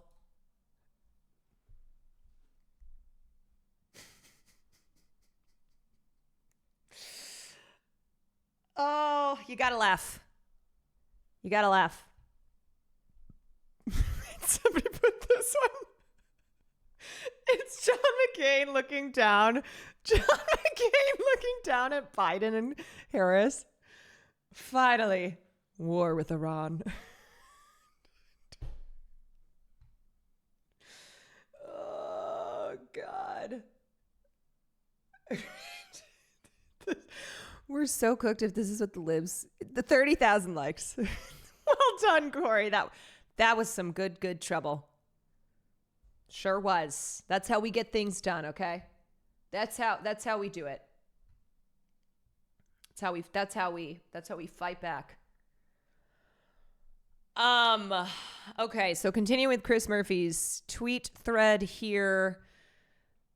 Trump knows that he can weaken and maybe destroy democracy by using spending and taxation in the same way. He's using access to government funds to bully universities, law firms, and state and local governments into loyalty pledges. Healthy democracies rely on an independent legal profession to maintain the rule of law, independent universities to guard objective truth, and provide forums for dissent to authority, and independent state local government to counterbalance a powerful federal government. But the private sector also plays a role to protect democracy. Independent industry is power. The tariffs are Trump's tool to erode that independence. Now, one by one, every industry or company will need to pledge loyalty to Trump in order to get sanctions relief. So what could Trump demand as part of a quiet loyalty pledge? Public shows of support from executives for all his economic policy, contributions to his political efforts, promises to police employees' support for his political opposition. You know what's so frustrating to me, though, is like, like seeing the Pod Save America guys, okay, talking about how cruel the deportation Trump's deportation actions have been, stealing away people like Abrego Garcia, like talking about how now the tariffs are designed to suppress dissent, to force businesses and countries to their knees, to force, individuals in this country. And it's like, these are the same Democrat loyalists. These are the same establishment Dems who, for the last year and a half, would not reckon with the Democratic Party's failures. Like, leading up to the election, how they were just wholly supporting the Democrats, even with their cruel border policies, even with Kamala talking about the most lethal military in the world, talking about how she's going to be tougher on the border, et cetera, having no support, like not offering any critical support to advocates in this country, to student protesters who were protesting their university's financial involvement with the government of Israel, how they were being suppressed. Like, before Mahmoud Khalil was kidnapped, was disappeared, it's not like this happened in a vacuum. It's not like student protesters, that activists in this country were not facing, we're not being suppressed by the Democrats when they were in power. Okay.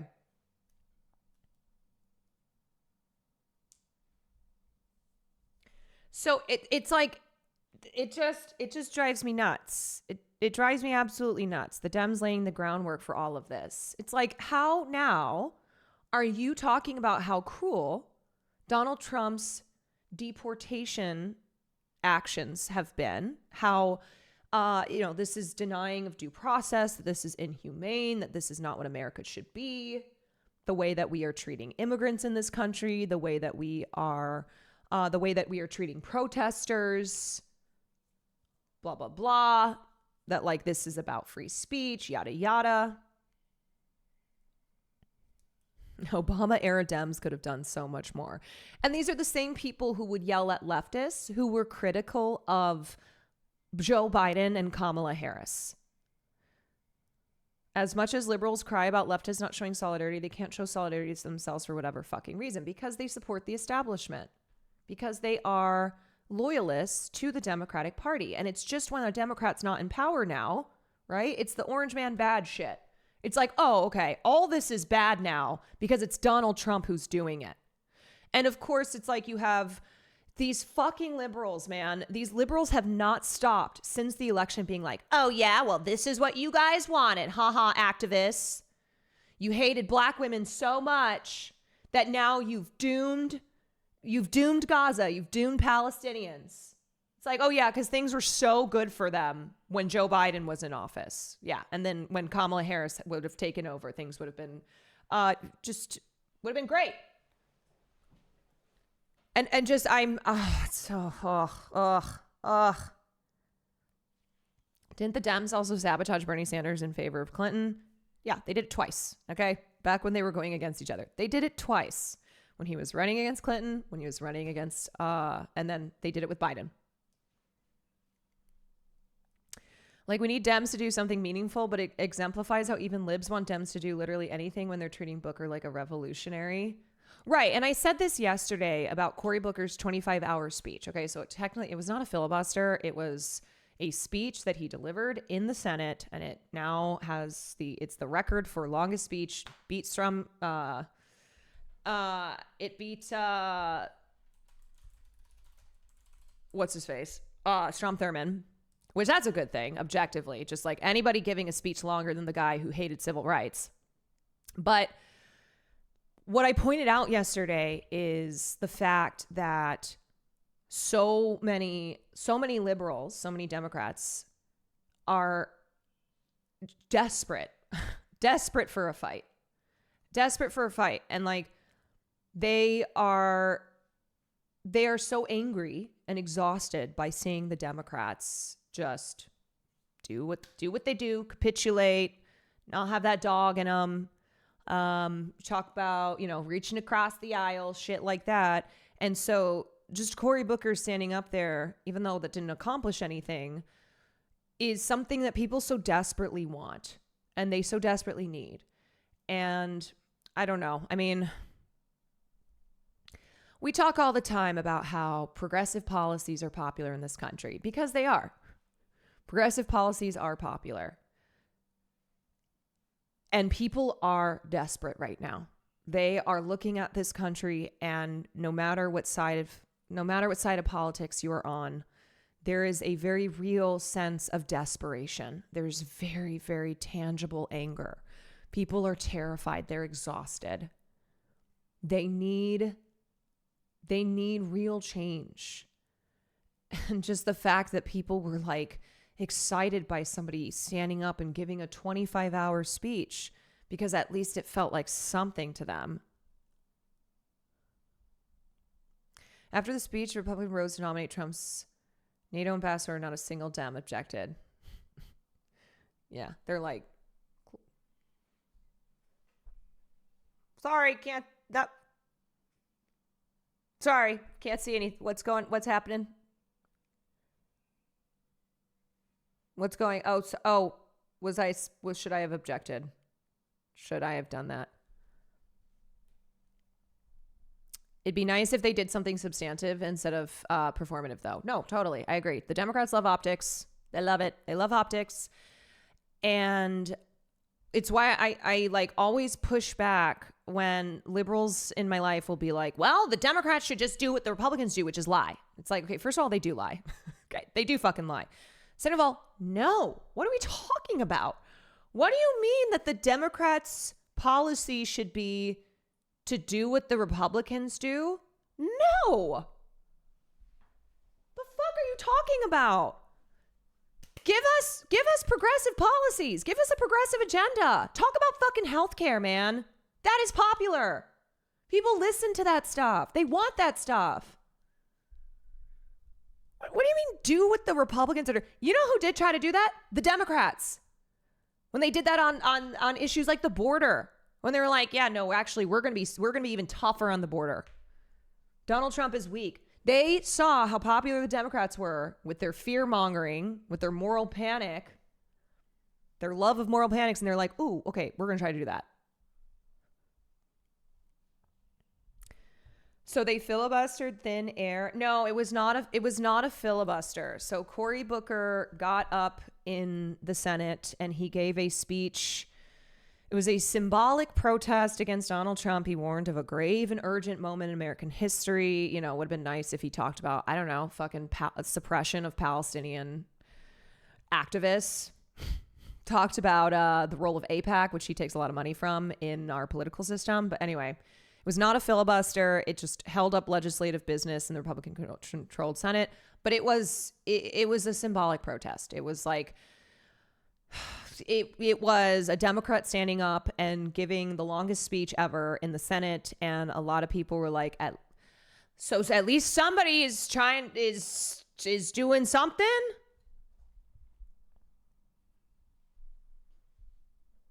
Yeah, I mean, I do not like Cory Booker. Okay, I do not agree with Cory Booker's politics. Do not like Cory Booker, but I think what's important to see. What's important to take away from that is how that excited people. How people are so desperate for something. Okay, let me finish this thread and then I want to watch this other Robert Reich video. The tariffs are designed to create economic hardship. Why? So that Trump has a straight-faced rationale for releasing them, business by business or industry by industry. As he adjusts or grants relief, it's a win-win. The economy improves and dissent disappears. And once Trump has the lawyers, colleges, and industry under his thumb, it becomes very hard for the opposition to have any viable space to maneuver. Trump didn't invent this strategy. It's the playbook for democratically elected leaders who want to stay in power forever. The tariffs aren't economic policy. They are political weapons. But as long as we see this clearly, we can stop him. Public mobilization is working. Today, a few Republicans joined Democrats to vote against one set of tariffs. The people still have the power. I think it was... Hate to say it, but I'm glad Rand Paul's out there because this is the type of argument that will resonate with Republicans. Tariffs have also led to political decimation When McKinley most famously put tariffs on in 1890, they lost 50% of their seats in the next election. When Hot Smoothie put on their tariff in the early 1930s, Yeah, so basically Rand Paul's like, we will not win elections doing this. We will lose. we lost the House and the Senate for 60 years. So they're not only bad economically, they're bad politically. Tariffs have also led to political decimation. When McKinley most famously put tariffs on in 18... Yeah, I mean, he's correct. He is correct. And I think that that is something that Republicans should be scared of. It's like, this is not just bad economically, but it is bad politically. I was like, is Caroline a daytime streamer now? Just here and there. Like to do a little daytime stream. Trump's tariffs will result in a massive transfer of wealth from working people into the hands of millionaires and billionaires. Here's how. Because Trump's logic, there's no logic to this, but what he says is that his tariffs, his big, beautiful tariffs, are going to bring in all of this money, and we will actually have enough money that we will be able to have a gigantic tax cut. What he doesn't say, and here's the truth, and this is why Democrats need to be screaming from the rafters, what he doesn't say is that the people who are disproportionately paying for the tariffs are Americans. Tariffs are like regressive taxes. They hit the poor and working class pocketbooks much, much, much more significantly than they hit the pocketbooks of the wealthy and the paychecks of the wealthy versus the paychecks of average working people. And yet Yeah, so just to break that down again, regressive taxes, it's a system where those who are disproportionately affected by the taxes are lower income individuals. So your tax rate decreases as your income increases. So a larger percentage of your income is taken the lower your income is. Richard Wolff was on Democracy Now! Yeah, I actually do have that video. tax cut, like the first Trump tax cut, is primarily going to benefit the wealthy. Put those together, and you have a gigantic redistribution upward from working people and the poor to the very wealthy. That is a scandal. It's hilarious to me. Robert Reich's son, Sam Reich, is an incredibly progressive improv comedian, CEO of my favorite streaming platform, who's full of a great progressive crew. I don't think I've ever... Oh, that's right. His son is the CEO of Dropout. Yeah.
Now, let me quickly, whoa. Max, thank you for the Prime. Look at all these Prime subs. Drac here, thank you for the Prime. Easy, SC Muse, thank you for the Prime. Chris the Nerd, thank you for the Prime. You know what's amazing is every time I'm like, remember, if you have an Amazon Prime, you get 1 free Prime sub a month. People really do forget. They do. The reminder always when they're like, oh, I forgot that. Yeah, I haven't used it. Chris the Nerd, thank you for the Prime. Be Here Now, thank you for the 9 months of Prime. June, thank you for the 27 months. Nick, thank you for the 7. Nodders, thank you for the 5 gifted subs. You go Gerg, thank you for the 27 months. Concuss, thank you for the gifted. A King Called Prince, thank you for the Prime. Juggling Grenades, thank you for the 9 months. Yep, sadly, I'm having financial issues, but no problem.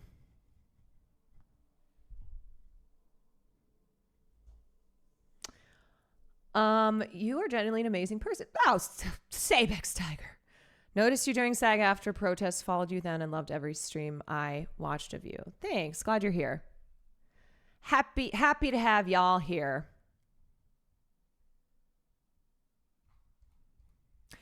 This is why Caroline is my favorite streamer on the platform. I will always prioritize watching her streams over other streamers. That's right, baby. We never stop, never stopping. Never stop, never stopping.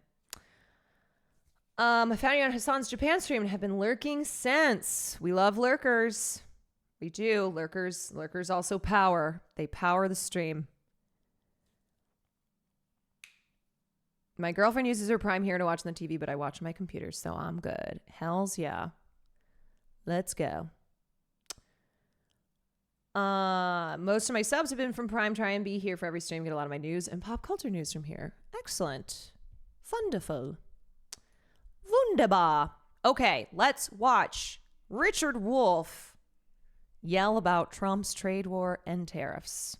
This is Democracy Now!, democracynow.org. Lurkers Unite. I'm also a mail viewer. What's up? Welcome. Global stock markets are tumbling Nazi, after and thank you for President the Trump gifted. unveiled the biggest hike in global tariffs in modern U.S. history, including a 10% blanket tariff on all imported goods from about 185 countries. In addition, many U.S. trading partners, including the European Union, China, and Japan, will see even higher tariffs. China now faces a total 54% tariff.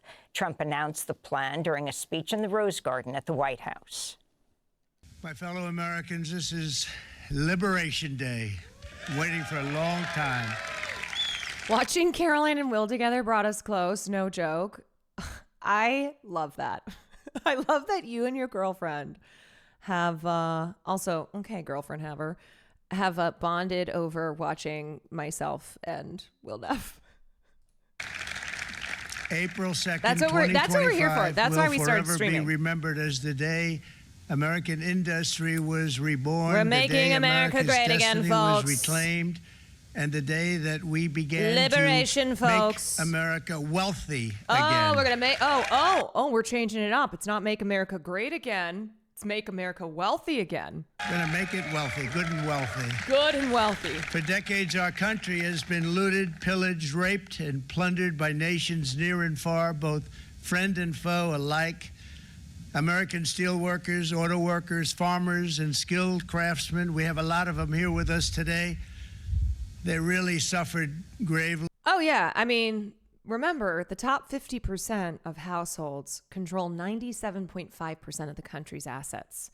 So, absolutely, the economic divide in this country has only worsened. Unions have been weakened. The working class and the poor in this country have had to bear the burden of neoliberalism, of decades of just disastrous policies, and unfortunately, Trump's tariffs, as big and beautiful as they are, is not going to fix this problem. Abalodi, thank you so much for the 10 gifted subs. I'm usually a lurker, but I really appreciate the you-friendly streams. Welcome in. That's crazy coming from someone found liable for actual sex crimes. yes, somebody who has gotten a lot of his wealth from doing the exploitation, doing the raping and pillaging that he's talking about here. They watched in anguish as foreign leaders have stolen our jobs, foreign cheaters have ransacked our factories, and foreign scavengers have torn apart our once beautiful American dream. The impact of Trump's tariffs are expected to be felt around the world. While Trump claims the tariffs will boost the U.S. economy, many economists fear it could lead to a recession or worse. Trump's trade war could also shift global alliances as countries seek new trading partners. China, Japan, South Korea have already announced plans to increase trading ties and coordinate their response to Trump's tariffs. We begin today's show with Richard Wolff, professor of economics emeritus, University of Massachusetts Amherst, visiting professor in the graduate program in international affairs at the New School. He's the founder of Democracy at Work and hosts a weekly national TV radio program called Economic Update, the author of a number of books, including most recently Understanding Capitalism and The Sickness is the System, when capitalism fails to save us from pandemics or itself. Professor Wolff, it's great to have you with us again. Well, start off by responding to, and were you surprised, shocked, or do you guess that, well, about 185 countries were going to see increased or tariffs? On the one hand, we knew something like... I just have to tell you guys, I hate having to go to the bathroom. Even though streaming makes me drink the only water I drink during the day. But I hate going to the bathroom because when I was a teacher, I mean, sometimes you have to go, like, you would usually wait in between classes or on like recess. But I always imagine this as like my classroom. I go, oh God, all hell's going to break loose. Oh, the kidney stones, girly. But girly, the kidney stones. I know, I should just start wearing diapers. I should. I should wear diapers so I never have to leave. I never have to walk away from you guys. I'm going to put a sink right here so I can fill up my water, and I'm going to wear a diaper.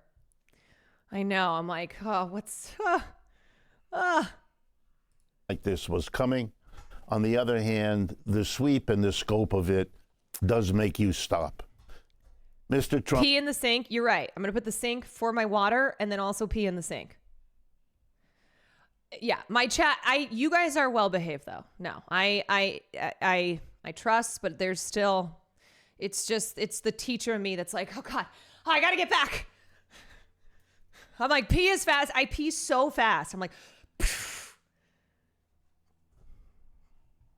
That was too much information, but anyway. Trump is right. Now you know. It is a changing moment in American history and world history. But I think his representation of what's going on is completely fantastical and has only to do with the self-promotion that he is engaged in most of the time. It was never foreigners who did it to us. This notion of the United States as a victim. We have been one of the greatest beneficiaries in the last 50 years of economic wealth, particularly for people at the top just like him. It has nothing to do with foreigners taking advantage of us. This attempt to make himself strong and powerful relative to others, to blame the foreigner. These are cheap shots that a real president wouldn't do. And there's the most important point. The American economy is in trouble. The American empire is in decline. We don't want to discuss it in this country. We engage in denial, and instead we are striking out at other people, a sad way of handling a decline. The British Empire declined before us, so did all the others. We are now at that point. We had a great 20th century. 21st century is different. You have to face those problems. That's not being done. What's being done is to say we have difficulties, but they're all somebody else's fault, and we're going to solve it by punishing them. I would like to point out, as you suggest quite rightly, Amy, that the rest of the world is not going to sit by. The United States does not have the power it had in the 20th century. It is not in the position it seems to imagine itself. when the Secretary of the Treasury added to Mr. Trump's comments that he warned the rest of the world not to retaliate, that would imply that if they do, there would be escalation. Yes. The geriatric cough was for dramatic effect. Yes, that's what I do as well. I mean, this is the truth. This is the simple truth. The American empire is in decline. We are becoming more isolated. We are, as we've described ourselves, the world police. We are bullies. This is how we've been operating, where it's like just narcissism. It is bullying. It is treating the outsider as the reason for the decline in this country. It's why blaming immigrants, why punishing visa and green card holders, why shitting all over our allies. That this has been the strategy. That it is not to look inward, not to do any introspection. It is to only cast blame to all outside of the American bubble.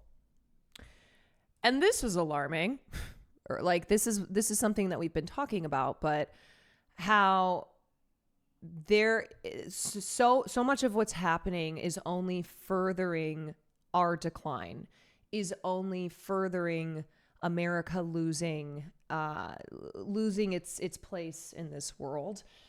A doctor behind award-winning Parkinson's research was among the scientists purged from the NIH.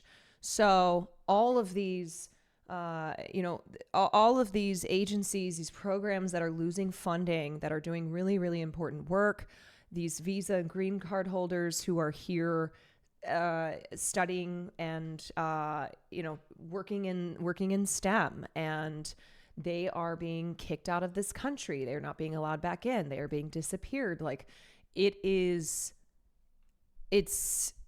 not just terrible from a like, this is inhumane, like we can't treat people like this, but also it is terrible what this does to our progress, what this does to our making advancements in, say, the scientific field. Several top scientists charged with overseeing research into disease prevention and cures at the National Institute of Health were notified that they were subject to a reduction in force on Tuesday as part of a devastating purge of federal employees carried out by U.S. Health and Human Services Secretary Robert Kennedy Jr. Multiple sources at the NIH, granted anonymity because they were not authorized to talk to the media, confirmed Tuesday afternoon that at least 10 principal investigators who were leading and directing medical research at the agency had been fired. Among them is Dr. Richard Ewell, a leading researcher in the field of neurodegenerative disorders, previously awarded the Breakthrough Prize in Life Sciences for his groundbreaking research identifying mechanisms behind Parkinson's disease. The Breakthrough Prize ceremony, often referred to as the Oscars of Science. I love that so many things are in the context of like the Oscars. People don't understand what the Breakthrough Prize is, but they know what the Oscars is. So they're like, oh, okay, so that's a big deal. Was last year attended by Elon Musk, whose Department of Government Efficiency has served as the tip of the spear in Donald Trump's campaign to eliminate large swaths of the federal workforce. Bianca Rodriguez, an agency spokesperson, pointed to previous statements by Secretary Kennedy, including plans announced last week to eliminate 1,200 NIH jobs in areas of procurement, human resources, and communications. Multiple NIH sources tell Wired that the layoffs include, in addition to labor, IT, and human resources personnel, several accomplished senior investigators at the National Institute of Neurological Disorders and Stroke, top scientists at the National Institute on Aging, and several researchers noted for their work in HIV, emerging infectious diseases, and child brain and neural disorders. At the NINS town hall meeting on Tuesday, leadership at the Institute expressed confusion about the cuts, saying that they were blindsided by firings of principal investigators who lead research teams. They have approximately 1,200 principal investigators across its 27 centers and institutes. To get rid of 11 of our senior PIs, we're hoping that's a mistake because we can't figure out why they would want to do that. Why would they want to do that? Oh, I wonder if it has to do with their wanting to rule with an iron fist, have control over these institutions, use these cuts as a way to pretend like their policies are good for the economy, and then extend the tax cuts, say, and point to all this extra revenue that we have, all this extra money that we have, and use that to further give cuts and benefits to their wealthy corporate donors. All that extra money will trickle down. Yes, we are still waiting for the trickle down. Don't worry, it's coming. I heard that Parkinson's isn't really a thing as long as you avoid seed oils. If you avoid seed oils and you tan your butthole at least 20 minutes a day, then you don't have to worry about neurological diseases. Okay. Just some more truths that you're learning here on the Kwan stream. The HHS has spent as much money as they have in 2003 as they did in 2024. We're never getting free health care. The labs affected by the layoffs include those involved in clinical trials as well as preclinical studies. I told a story, I think maybe a couple weeks ago, about a friend of mine, my old roommate from college, whose daughter is sick. She has a rare seizure disorder. And they were very excited because after a year of going to the doctors, not getting good news, she was accepted into a clinical trial. And because of these NIH cuts, which we're reading about here, it is threatening the funding for this trial, funding that had already been guaranteed. So, yeah, this is not just theoretical. Like, this is already having real life consequences. Gonna start doing that. Thank you, Dr. Kwan. Dr. Kwan was my father. I am Doctress Kwan. An email sent out Tuesday to more than 2,000 recent college grads, graduate students, and postdoctoral fellows working at NIH seems to confirm the firings of multiple PIs. Many of us know someone directly or indirectly who received a termination notice today as part of an HHS-wide reduction in force. The NIH supports young researchers through various programs, typically temporary 1 or 2 years fellowships. These early career scientists are placed in labs under a PI. In her email, Milgram tells fellows with NIH's post-baccalaureate cancer research and visiting fellow programs whose PI received an RIF notice. I can assure you that your fellowship appointment is not immediately terminated and that we will work with each of you to explore reassignment options soon. An effort is already underway by NIH leaders to reverse the firings of the investigators whose absence could paralyze research at the agency into finding targets and biomarkers for drug development and other treatment. Well, damn straight, that's right, because all this stuff is causing autism. These vaccines, these drugs. That's what's making the kids autistic. The Trump administration sent out notices to thousands of federal health agency employees on Tuesday, including at the NIH, the FDA, and the CDC. The NIH, which is the world's largest source of funding for research into the causes, prevention, and cure of human disease, was stripped of critical support staff on Tuesday, in which Kennedy framed as a shift in his agency's priorities. Roughly a quarter of the agency's staff has been cut since the start of Trump's second term. Kennedy called the firings a difficult moment. Oh, great, thanks. That makes things better. While blaming the size of his department's budget, this overhaul is about realigning HHS with its core mission to stop the chronic disease epidemic and make America healthy again. Yeah, great. We're going to make America healthy again. We're going to stop chronic diseases by cutting funding for the largest agency that does research into the causes, prevention, and cure of human disease.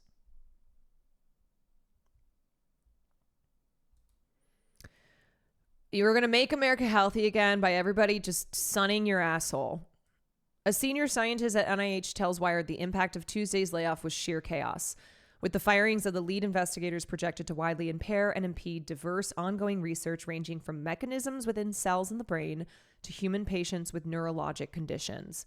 It's extremely disruptive to lose the head of a lab, but this is also disruptive for every single lab that does remain at NIH because they've removed so much of the administrative support that's necessary for us to function. On Tuesday, U.S. Senators Bill Cassidy, a Republican from Louisiana, and Bernie Sanders, an independent from Vermont, sent a letter to Kennedy inviting him to an April 10th Senate Health, Education, Labor, and Pensions Committee meeting on the HHS reorganization. During his confirmation process, Kennedy committed to providing quarterly updates to the Help Committee, which Cassidy chairs. This will be a good opportunity for him to set the record straight and speak to the goals, structure, and benefits of the proposed reorganization. Oh, God. I know. Oof. So that's some fun news over there. Sorry for the little fun little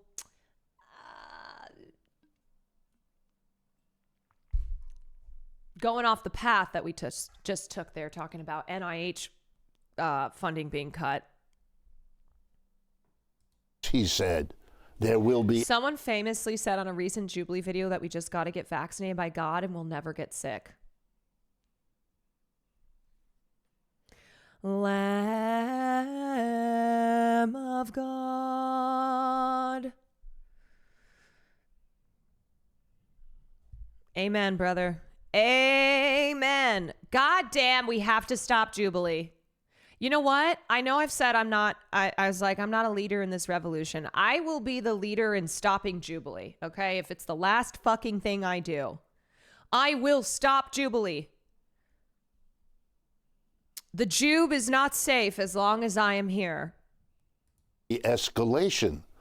Well, nothing will guarantee more escalation than if they do nothing, because then it's an invitation to Mr. Trump to keep one Caroline Kwan versus all of Jubilee.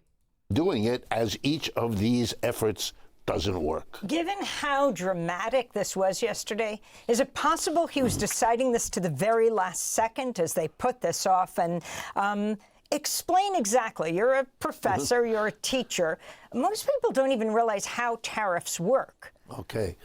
A tariff is a tax. It's just a particular tax that got that name. It used to be called import duty. All it means is when something comes into the United States that was produced outside and is brought in to be sold, it has to pay a tax, literally as it crosses our border into our country. It is paid by the American company that brings it in, which may pass it on to the consumer, usually what happens, and the tax goes to Uncle Sam. It goes to Washington. Mr. Trump loved to suggest that tariffs were paid by the others, a little bit like Mexico would pay for the wall. Never happened. It's not going to happen here either. It's an American tax.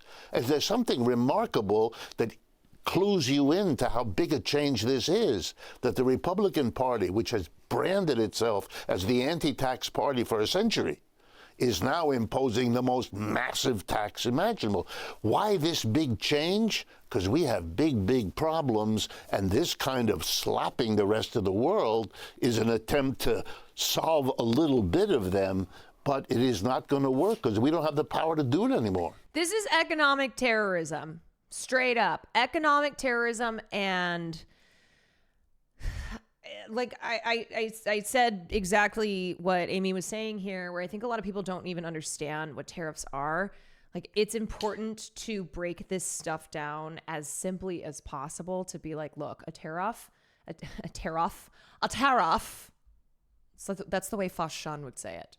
A tariff, darling, a tariff. It's a tax, darling. It's a tax on the goods and services that are coming into this country, but that is a tax, darling, that's going to fall on you. You, the working class, part of the working class in this country, darling, you are going to be suffering because of these tariffs.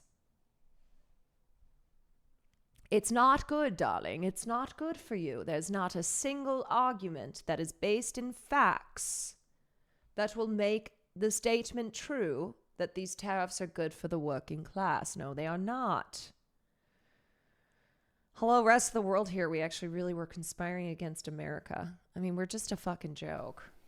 I want to go to UAW President Shawn Fain, who supports Trump's new tariffs, saying last week, "We applaud the Trump administration for stepping up to end the free trade disaster that's devastated working-class communities for decades." Fain spoke Sunday on CBS's Face the Nation. We've seen over 90,000 manufacturing facilities leave the United States. We've seen, in the big three alone in the last 20-plus years, 65 plants have closed. And so, look, tariffs aren't the total solution. Tariffs are a tool in the toolbox to get these companies to do the right thing, and the intent behind it is to bring jobs back here. Genuine question, aren't all the countries you target already tariffing us? Tariffs are not, tariffs exist, like they already exist. But what's happening here is Donald Trump creating a trade war. That is him introducing his reciprocal tariff plan under the premise of this is going to create more jobs and more goods being produced in the United States, yada yada, that this is going to reduce trade deficits, bring foreign manufacturing back to the US shores, and then that will, increase the revenue in our country, and then that will pave the way for tax cuts. But the trade war is compounding everything else he's doing. Right, but what this is that these are additional individualized tariffs for the countries that were here. This is like the whole. This is the list that they put out. And then what will happen here is that America's largest trading partners have said that they are going to countermeasure this. So it's essentially like what already exists. Trump has made this big move that's very aggressive, that's very antagonistic to the United States trading partners, as well as to the citizens who live in this country. And so it's going to it's going to result then in a trade war with our trading partners, who are going to slap back at the US, who have just imposed these individual massive additional tariffs.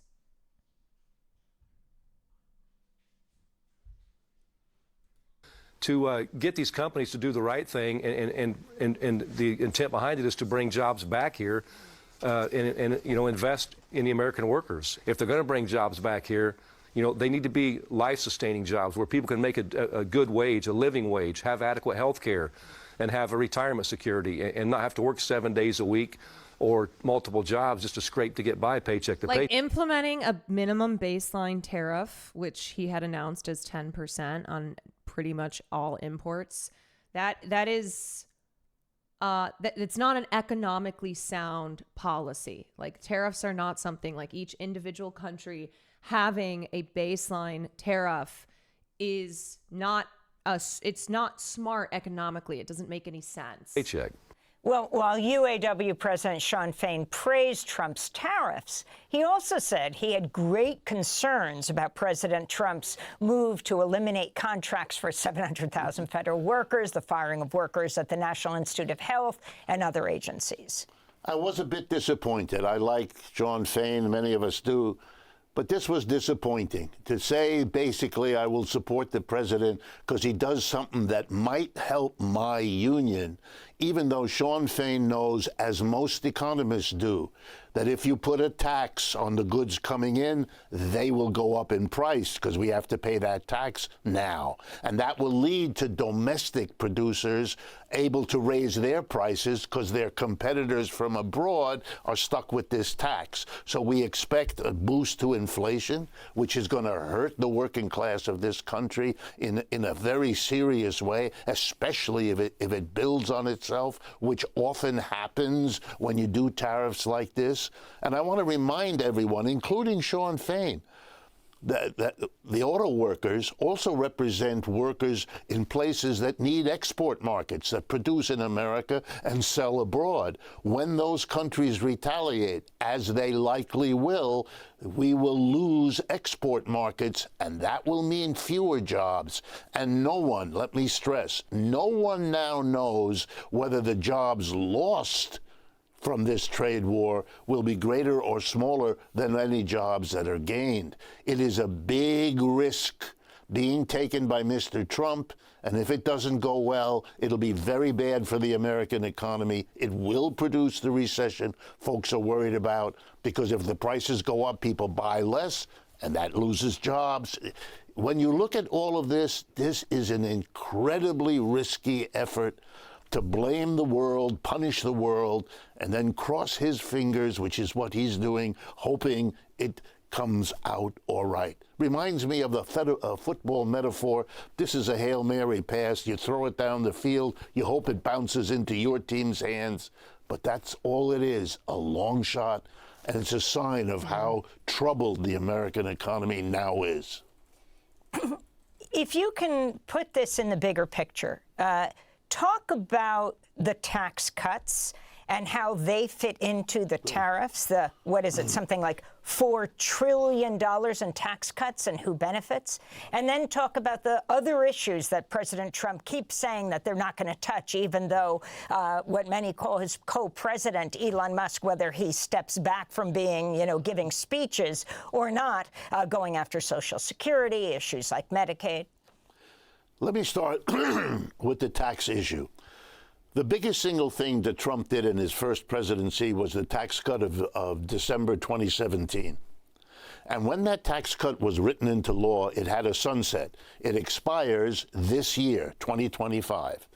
If that expiration is allowed to happen. Sorry if you've answered this before, but will this affect other countries? If so, how? Oh, absolutely. So, for example, okay, so the tariffs that he has announced, these will be paid for by the businesses which import goods into the U.S. But the businesses are not going to consume. They're not going to take on the tax here. Like, they're not going to have that eat into their profits. So what happens then is that gets passed on to the consumers, to the customers.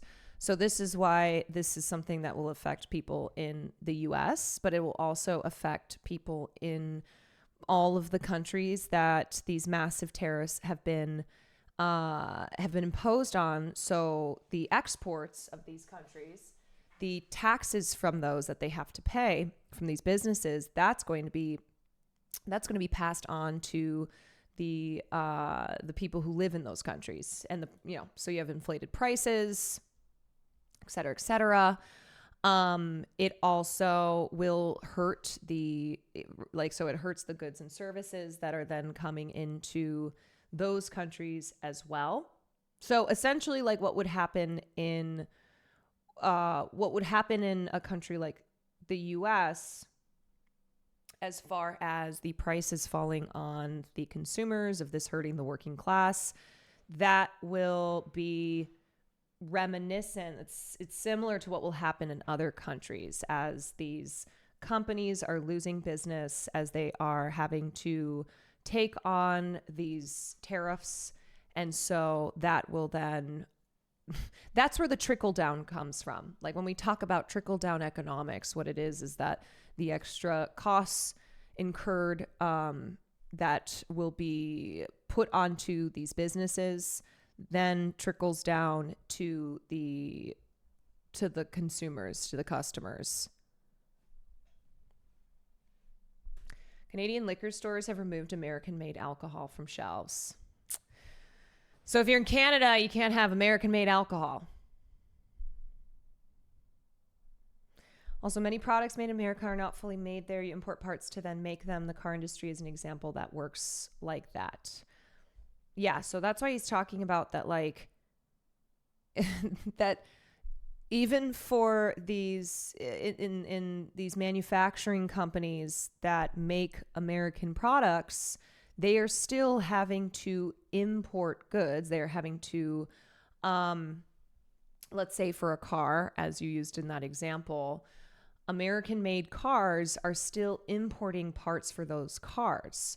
So if they're paying higher prices on those, then it doesn't matter if it's American-made, it's still falling onto the customers, onto the consumers.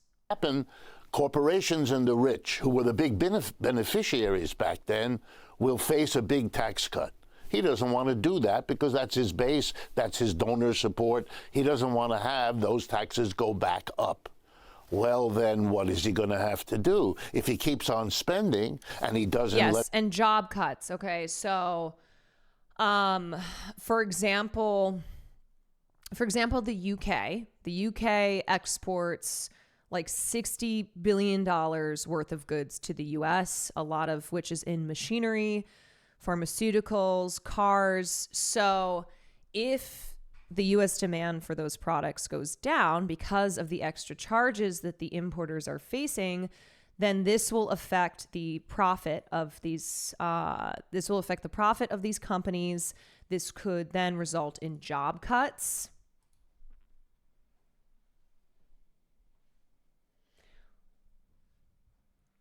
Yeah, you go to the grocery store here in Canada, all our own products are on your eye line above, while American products are on the bottom.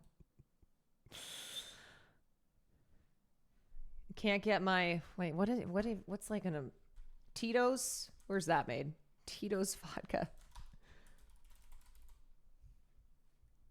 Tito's vodka is produced in Austin, Texas.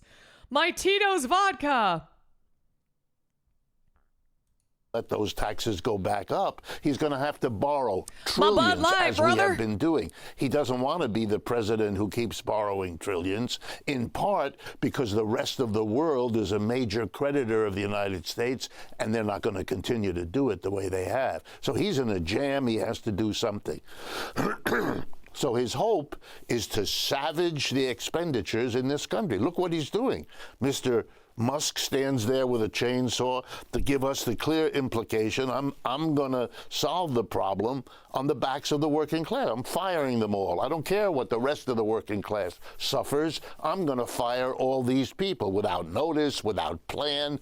Calling this efficient is a silly joke. An efficient process takes time, takes experts. You're not doing that. You're just wholesale firing. Thank you Calling for that tier efficiency is an attempt to fool people that shouldn't make any difference. Mr. Trump is now in a jam. He can't get out of this without in some way solving the problem that has been built up. And there is no way other than the one he's doing, because it's the last gasp of how to take away from the mass of the people the ability to borrow. I mean, let's be honest. If you put a tariff, you make everything coming in from abroad more expensive. That means people will buy less of it. They'll shrink their standard of living.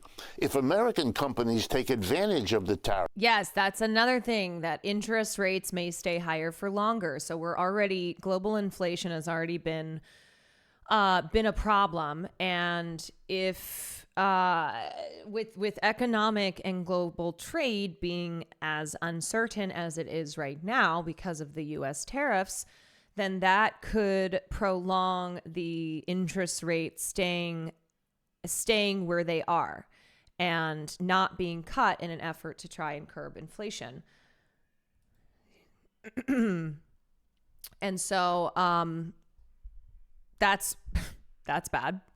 If prices are being pushed up for long enough, it's affecting the rate of inflation, then your interest rates are going to stay higher for longer. One of the tricky things, and I guess also a topic of debate here in Canada, is the support of American brands that are manufactured in Canada, like Coca-Cola is made and bottled locally. regionally. So there's debate if that's still Canadian, as it's made in Canada by Canadians and using Canadian water. You know what? Canada, you just claim whatever you want. Just take whatever. What am I going to do without my Bud Light, Coors, Bud Light, Budweiser, Coors, Miller Lite? Yeah, you're going to have to drink good beer. Which they always do by raising their prices. That will also hurt the working class. You are immiserating your workers in order to try to solve the problem you haven't solved before.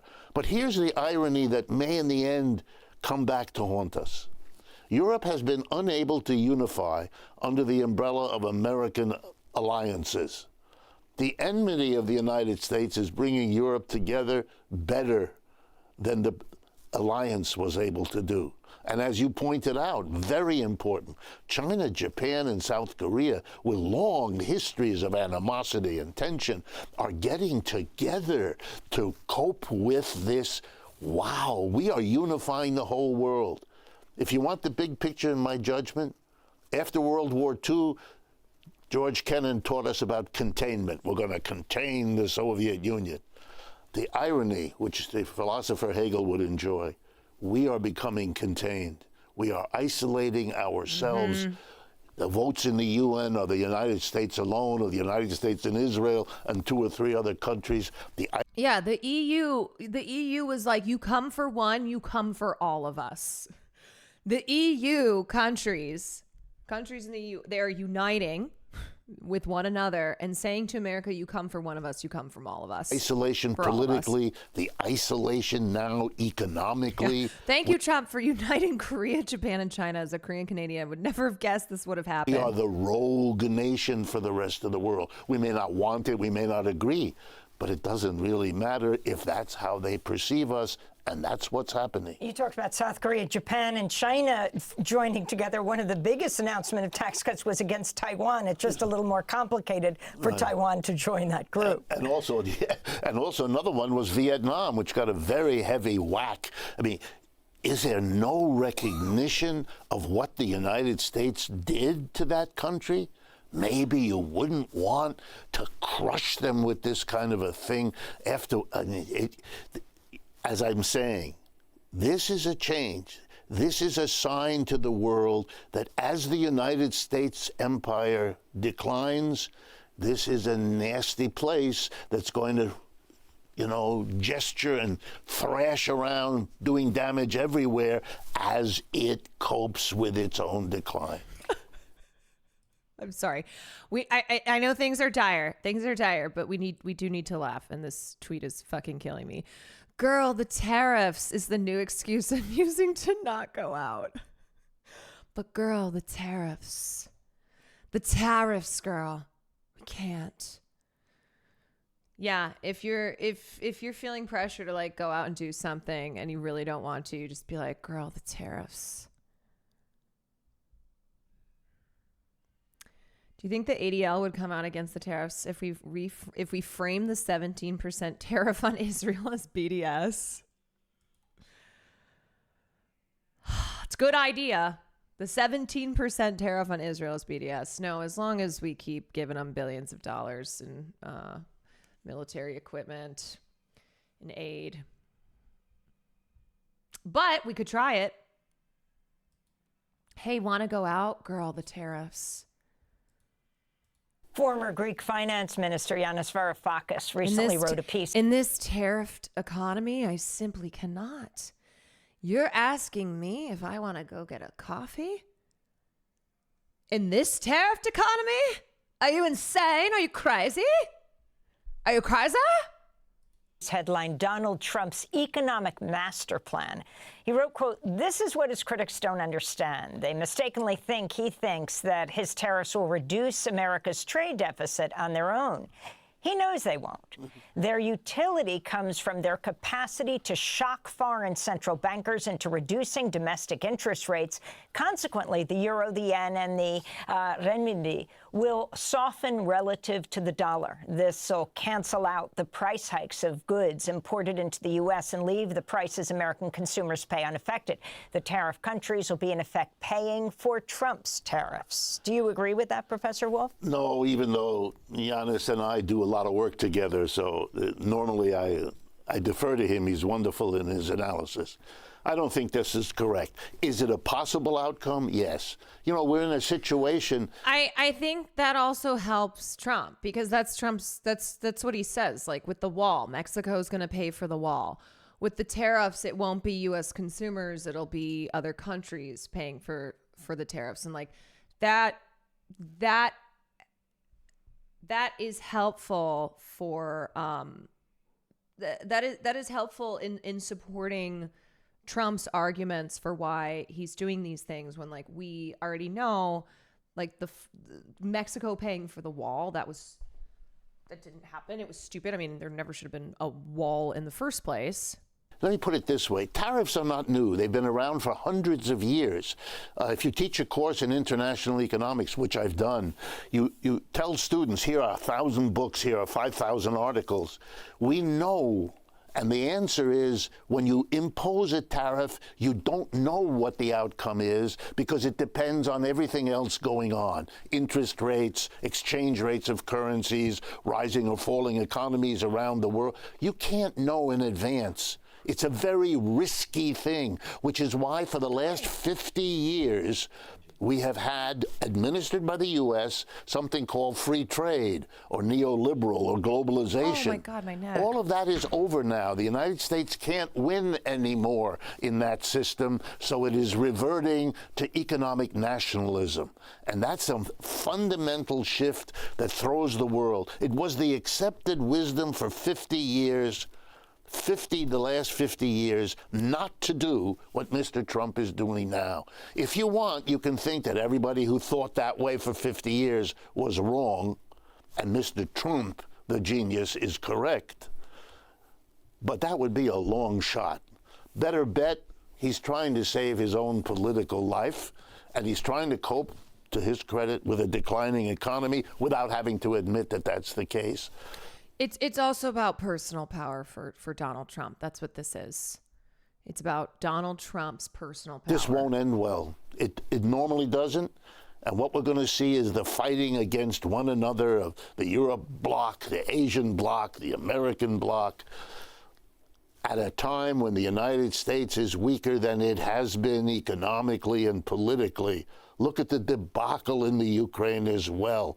The misunderstanding that the Russians could turn to the Chinese and the Indians to cope with the costs of that war in a way that hadn't been calculated, and is turning out to shape the outcome. And it's not a question of which side you're on, but just watching how it lines up. That's the problem. 30 seconds. As you often talk about, are you seeing this as the beginning of the end of American empire? Yes. I think we are already in 10, 12 years of that decline. It can't. Here's a single best statistic. If you add up the GDP, you know, the total output of goods and services in a year for a country, of the United States and its major allies, the G7, it's about 28% of global output. If you do the same thing for China and the BRICS, it's about 35%. They're already a bigger block of economic power than we are. Every country in the world thinking about building a railroad or expanding its health program. They used to send their people to Washington or London to get help. They still do. But when they're done, they send the same team to Beijing, New Delhi, Sao Paulo, and they often get a better deal. The world is changing. And the United States could cope, but as with alcoholism, you have to admit you have a problem before you're in a position to solve it. We have a nation that does not yet want to face what this all adds up to. Yes. And I think, okay, so I think the important thing to understand is that the more a tariff puts pressure on consumers, encourages consumers, puts pressure on them to buy goods that are domestically produced, it is going to generate less revenue. And so his tariffs in many, many sectors are incredibly high because, as Trump has said, these big, beautiful tariffs are going to, it's going to produce more goods in the United States, that this is going to be good for U.S. manufacturers, is going to create more jobs, et cetera, et cetera. But these tariffs, and I think what Richard Wolff was talking about is like, we still have yet to, like, we are going to be seeing the outcome, okay? And the most likely outcome is that this will be a disaster. And the tariffs that have been proposed will not be able to provide enough revenue to offset the tax cuts that will be that are going to be extended. And it also will not be enough to replace the federal income tax. And then additionally, he was talking about how actually the tariffs could hurt U.S. manufacturing for multiple reasons. So this is being touted as good for U.S. manufacturing, that we're going to import less foreign goods, and we're going to export more American-made goods, and we're going to people in this country are going to buy American products made by American companies, and it could actually hurt U.S. manufacturing. Could reduce the wages of American workers. It could raise costs for U.S. manufacturers because they're still importing parts from other countries, and there's going to be high tariffs on those parts that are being imported. Countries that are already saying they're going to be retaliating against these trade policies, that they're going to implement countermeasures. The EU is like, you come for one of us, you come for all of us. They're going to place tariffs on American-made goods. That is going to then hurt the sales of American manufacturers. So this idea that, like, okay, we're going to fuck you, and then we're still going to try to we're going to export our stuff still. Well, these countries are like, great, then we're going to fuck you back. We're going to put tariffs on American-made goods, and that's going to reduce the sales of American manufacturers.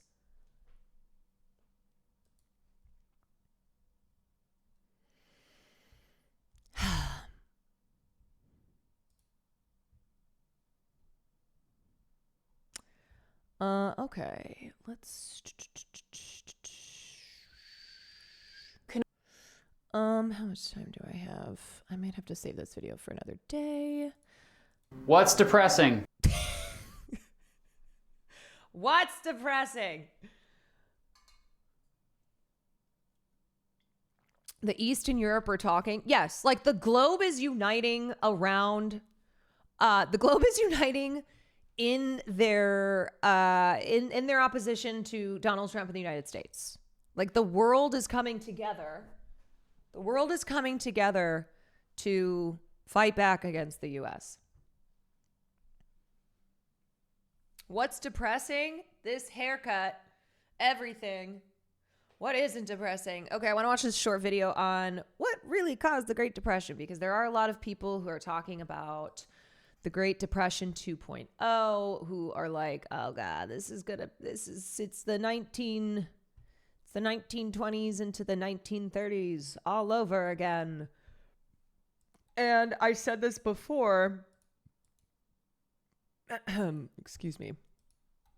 I said this before, but the tariffs that the U.S. government imposed, namely the Smoot-Hawley Tariff Act, that is not what caused the Great Depression, but it certainly worsened it. It was terrible for the economy, but there's a number of factors that contribute to the Great Depression. Let's take a look. I'm Mr. Beats. Well, I'll tell you what's depressing. We're still in a pandemic. It's a global public health crisis, and millions have died from COVID-19. It was all the flappers. It was too much flapping. Over the past year. But there's also been a terrible economic crisis. Most of the world has been in a serious recession. What the heck do you want? I love that his videos look like I don't know. It looks like it would be some shit that the Wiggles did, right? Like with the brightly colored background, like the bad green screen, it's giving Wiggles. Aren't you going to define what a recession is? I hadn't planned on it. I think most of my audience already knows what a recession is. Well, you said most, so clearly not everyone knows. You got to define it, man. Okay, fine. A recession is a period when the economy stops growing. You happy? Most economists say a recession is when the gross domestic product, mean the pandemic, or brother? GDP, shrinks for 2 quarters. Oh, and GDP is the total value of all final goods and services produced in a country over a period of time. The economy should generally always be growing as long as the population is growing, as it is assumed that productivity should be going up as more people are Donald Trump's Liberation Day was actually liberating the world from American hegemony. alive to produce. Skyx when better it's than Gal not, Gadot. Yeah, that's bad. During recessions, people stop buying stuff, so companies stop producing stuff, so they lose money and have to fire workers. Well, this leads to higher unemployment, lower income, and even less people buying stuff. This all leads to a vicious cycle. Well, if people aren't spending their money, then companies aren't making money. And if companies aren't making money, then they have to fire workers. And then workers without a job, they're not making money, so they're not spending money. And if they're not spending money, then the companies lose money. And if the companies lose money, then they have to fire their workers. And if the workers are fired, they don't have money, so they're not spending their money. And so if people aren't spending their money, then companies they don't have money. And so they have to fire more workers, and then more workers don't have money. And there are even more people who can't afford to spend their money. And even if more people can't spend their money, then now these companies, they're not making any money, so they may have to shut down, they're going bankrupt, and then next thing you know, everybody has no money. It goes on and goes on and goes on and goes on. Anyway, economists say Surely the nothing current bad happened when the COVID-19 US supplied recession is insane the tariffs a worst century ago. global economic crisis since the Great Depression. The Great Oh, Depression, speaking in fact, of. may indeed be the worst global economic crisis in modern world history, lasting from 1929 to around 1939, but maybe longer. It had devastating effects. International trade declined by more than 65%. A third of all banks failed. Economic output went down by 25%. Unemployment in the United States got as high as 25%, and even as high as 33% in other countries. Housing prices went down 67%. Tens of millions of people lost all their wealth. Literally all. Well, also the Great Depression played a big role in in Adolf Hitler coming to power. It created the conditions for fascism taking over in Europe. But we already have fascism, so we're good, right? Like fascism is here already. So deteriorating economic conditions that lead to fascist ideology and parties taking over.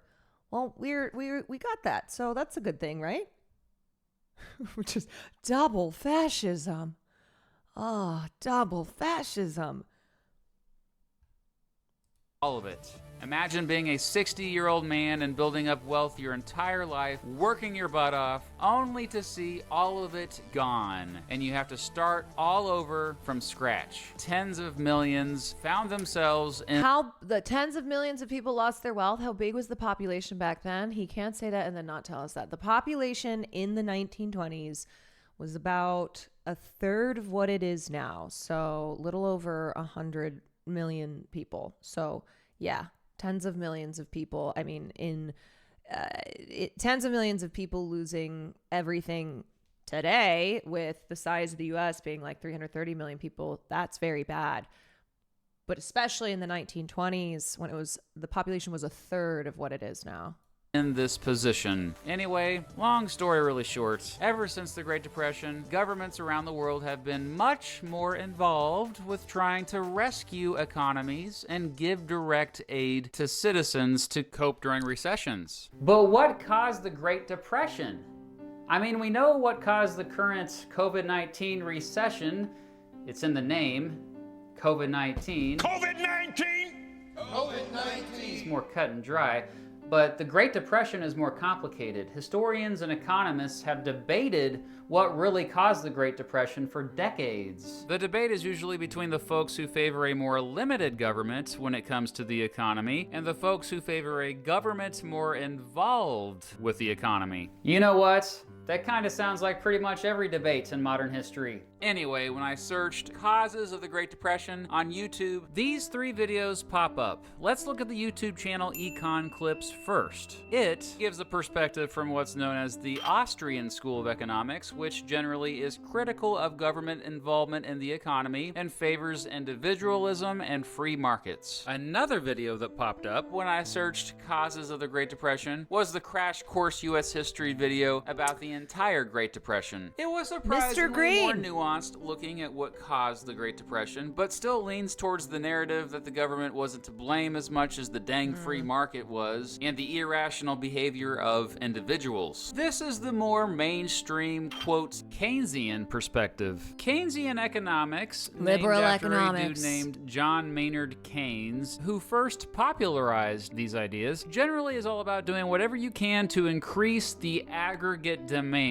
or total demand, and that sometimes markets can mess up aggregate demand, so government and or central banking has to come in and fix it. The third video that popped up is from an old friend, Robert, from Reading Through History. This video is probably the least biased of the 3, but I feel like he focuses too much on the stock market crashes of October 1929, which were probably more symptoms than causes of the Great Depression. My point for bringing up all those different perspectives is our political biases often strongly influence what we believe caused the Great Depression. After scouring as many different sources as possible over the years, I have compiled one giant list of 18 possible causes of the Great Depression, and here they are.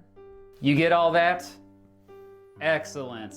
Great. This is like when you're about to take a test and you just try to quickly, you just try to memorize everything, like imprint it into your brain.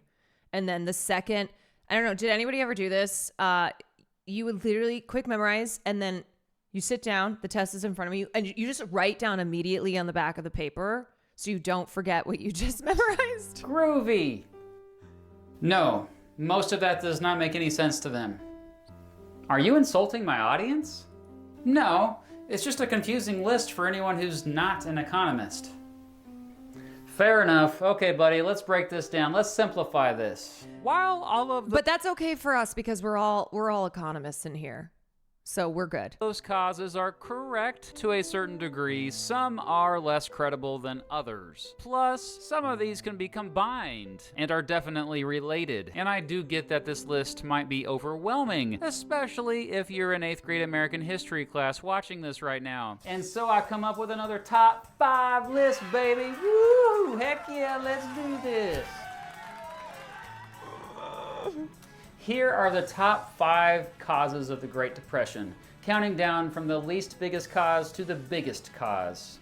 Number 5, an unstable banking system. Between 1930 and 1933 alone, around 9,000 banks failed in the United States.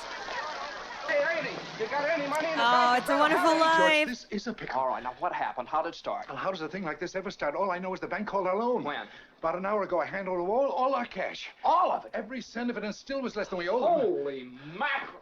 And then I got scared. Top 10 Great Depression moments. To us and closed the doors. I was just talking to old man Potter, and he's guaranteed cash payments to the bank. The bank's going to reopen next week. But, George, I got my money here. Did he guarantee this place? Well, no, Charlie, I didn't even ask him. We don't need Potter over here. And I'll take mine now. Potter. No, but you're thinking of this place all wrong, as if I had the money back in a safe. The money's not here. Watch your money's Mojo in Lady Joe's speaks. house. That's right next to yours. And in the Kennedy house, and Mrs. Maitland's house, and 100 others. You're lending them the money to build, and then they're going to pay it back to you as best they can. Now, what are you going to do, foreclose on them? I got $242 This in guy here, was such an asshole, this one. and $242 isn't going to break anybody. Because banks hold just a fraction of the value of their customers' deposits. And then who's the lady who's like, I'll just take $20. He's like, God bless you. God bless you. deposits in the form of reserves. Any sudden surprise attempt to convert deposits into cash can leave banks short of reserves. Now, usually banks can just borrow extra reserves from other banks or from the Federal Reserve Bank, the central bank of the United States. However, many banks couldn't or wouldn't borrow from the Federal Reserve because they either lacked good enough collateral or didn't belong to the Federal Reserve System. Bank deposits would be greater than the value of their assets. And this led to banks failing. Oh, and in the early 1930s, there was no such thing as deposit insurance. If a bank failed, you lost all your money you had in the bank. And if you didn't have George Bailey, who's about to go on his honeymoon and had saved up money for his honeymoon, come in and hand out the money for his honeymoon to you, the people who had money in his Bailey Building and Loans or whatever it was called, then you were screwed. This led to some bank panics in which depositors pulled all their funds for fear that they might lose all of them if the bank failed, which in turn only made the problem freaking worse. More and more banks failed because of it. Number 4, asset. Yes, so the money supply contracted. There was less money in circulation. Made it difficult for more Americans to get credit. You need credit for purchases. You need credit to start things like businesses. And that all snowballed, and that led to the stock market crashing. Bubbles. First of all, an asset is any owned... But can't they just print more money? That's what they do. Can't they just print more? Resource that has value with the expectation that it will have a future benefit. An asset bubble is when asset prices rise to unrealistic levels in a short amount of time, meaning the assets aren't really worth that much, yo. They be inflated. Can't lose money on your inflated assets if you don't have any assets. You know what I mean? Putting the ass in assets. You know, like a bubble? This happened quite a bit during the 1920s. The stock market is a perfect example of this. Many forget that there was also quite a real estate bubble during that time, and much of that was due to easy access to credit, meaning it was easy for folks to borrow lots of money. But we'll get to that more here in a bit. Number 3, increasing tariffs and other taxes when people were struggling. Look.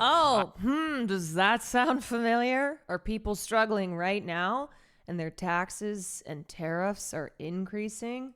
I get why President Herbert Hoover raised tariffs and taxes in those early years of the Great Depression. He raised taxes to try to balance the budget during a time when the economy was contracting. This was when we were still on the gold standard, okay? He signed the Hawley-Smoot Tariff Act to boost falling agriculture prices, which had been crippling farmers for years. In 1930, the Republican-controlled House of Representatives, in an effort to alleviate the effects of the Great Depression, passed the a tariff bill, the Hawley-Smoot Tariff Act, which anyone raised or lowered, raised tariffs in an effort to collect more revenue for the federal government. Did it work? Anyone know the effects? No. It did not work, and the United States sank deeper into the Great Depression. Yeah, the Hawley-Smoot Tariff Act is one of the worst laws in American history. It led to trading partners retaliating by raising their tariff rates and ultimately froze international trade, causing companies' sales to drop. So a lot of people have been sharing the clip from Ferris Bueller in the wake of the Donald Trump tariffs. Everywhere, basically raising taxes of any kind. Yeah, meanwhile, that actor, isn't he MAGA? Yeah, he's such a fucking douche. Recession is one of the worst things you can possibly do. And fortunately, since then, governments have learned not to repeat the same mistakes. Number Such a beautiful 2, word. Too much money supply in the 1920s and too little in the 1930s. Both the Austrian school folks and Keynesian folks agree that the Federal Reserve deserves at least some of the blame for the Great Depression. Well, I think it deserves a lot of the blame. First of all, during the 1920s, it implemented an easy credit policy. It expanded the money supply. It gave too much money to banks, which in turn gave too much money to companies and consumers. This policy led to an unsustainable credit-driven boom and therefore an asset bubble. Remember that? We mentioned that earlier. And then, in the early years of the Great Depression, particularly 1930 to 1932... excuse me, we call it the Great Liberation. It's the most beautiful liberation. You're going to be so liberated, folks. Trust me. It's going to be big. It's going to be beautiful. You're going to be so liberated. You won't even know what to do with how liberated you are. The Federal Reserve did not help the banks suffering from bank runs. It contracted the money supply exactly when it shouldn't have. Sure, it was trying to preserve the value of the dollar, with the dollar still being tied to the value of gold, but we now know that did much more harm than good. And this last one is related to number 2, of course. Number 1, too much credit in the 1920s and too little credit in the 1930s. It's well known that the expansion of credit, buy now, pay later, got a little out of control during the 1920s. For the first time, millions of Americans were buying stuff with money they didn't have, but simply borrowed. They were buying new appliances, radios, cars, and women be shopping. That's how the Great Depression happened, everybody. Women who always be shopping. They went shopping and the economy collapsed. Other stuff, using installment plans, paying a small percentage down, and the rest over a period of months or years. By the end of the 1920s, 80% of radios and 60% of cars were paid for on credit. Americans even bought stock using borrowed money, for crying out loud. More like this practice was Elman. called buying on margin. All this buying on easy credit also led to the aforementioned asset bubbles. But then, once the Great Depression started, there was an overreaction. The Federal Reserve raised interest rates when they probably should have lowered them. There was a credit crunch, meaning it was hard to borrow to invest in new ventures that would lead to economic growth. So there was less investment, which led to lower consumption, which led to lower production, and thus lower wages, and thus decreased demand, and even lower prices, and economists, by the way, call this a deflationary spiral. These credit crunches led to lots of bankruptcies during the Great Depression. So ever since, economists have constantly been trying to find that balance. And okay, so now the economy is in a better position than it was during the Great Depression. So I don't want to fearmonger y'all and say we are certainly going to experience the Great Depression 2.0. The impact of these tariffs, these big and beautiful tariffs, it's still uncertain. But it certainly, the high likelihood of this leading to an economic slowdown because of the higher prices that are going to be falling on consumers, it is going to then result in a cutback on spending. It could impact jobs. So I think it is safe to say that the tariffs are not going to lead to good. Caroline, do you have finance economy background? Hell fucking no. I was a theater, French, and international studies major, which meant that I studied abroad. No. I took economic classes when I was in college, but no, I do not have a finance and economy background. I am simply a theater kid. Yeah. I have an MBA actually, and it's called My Big Ass. You know what I mean? You know what I'm saying? I got one of those. I'm so sorry. I need to end stream soon. As we saw with the Great Recession of 2008, that balance was off quite a bit again in the years before it, as it felt like the 1920s. It's not an easy thing to figure out, even for the experts. No, honestly, I just try to read, and I also consult people who are a lot smarter than me and who can break things down in a way that I can then try and break things down for chat. No, I have no background in finance aside from being being a woman and women be shopping, you know what I mean? So no, I have no professional experience, no degree. I'm just here talking. So in conclusion, while there is no consensus among he's great. I do love Mr. Beat. Historians and economists regarding the exact causes of the Great Depression, perhaps this top 5 list will be a compromise to bring those monetarists and the Austrian school and Keynesians together. Because dang it, both sides are right to a certain degree, so congratulations to everyone.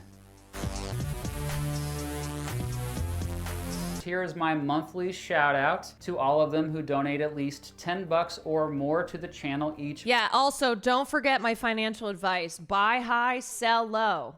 Okay, buy high and sell low. If there's one thing that you remember from today, buy high, sell low.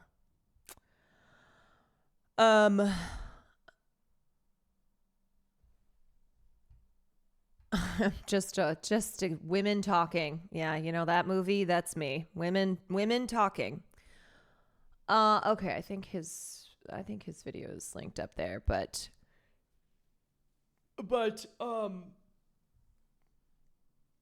I was in a call exactly for the duration of the video, so buy high, sell low is all I learned. Well, that's all you need to know. Lizzie, thank you for the 18 months. All you need to know is to buy high and then to sell low, everybody. You know what? Let me end on some good news.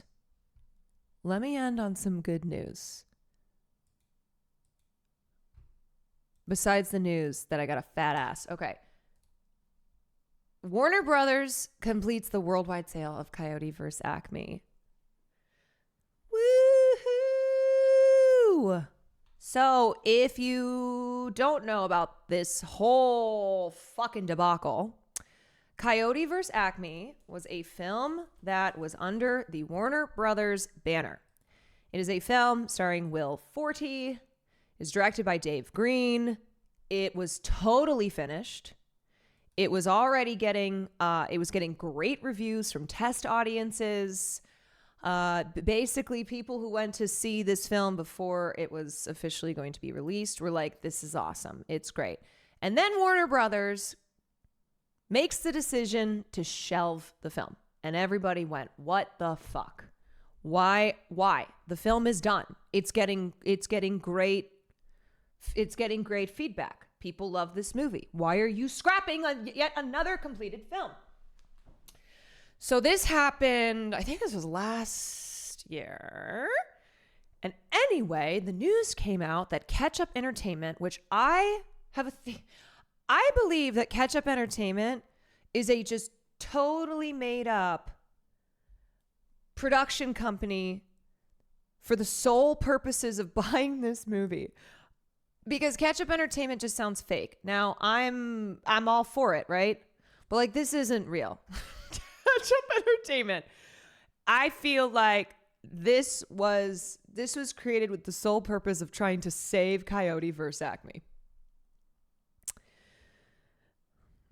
Anyway, if you look at their financials, it sure seems like a front for something. I'm just going off of total vibes and the fact that it's called Ketchup.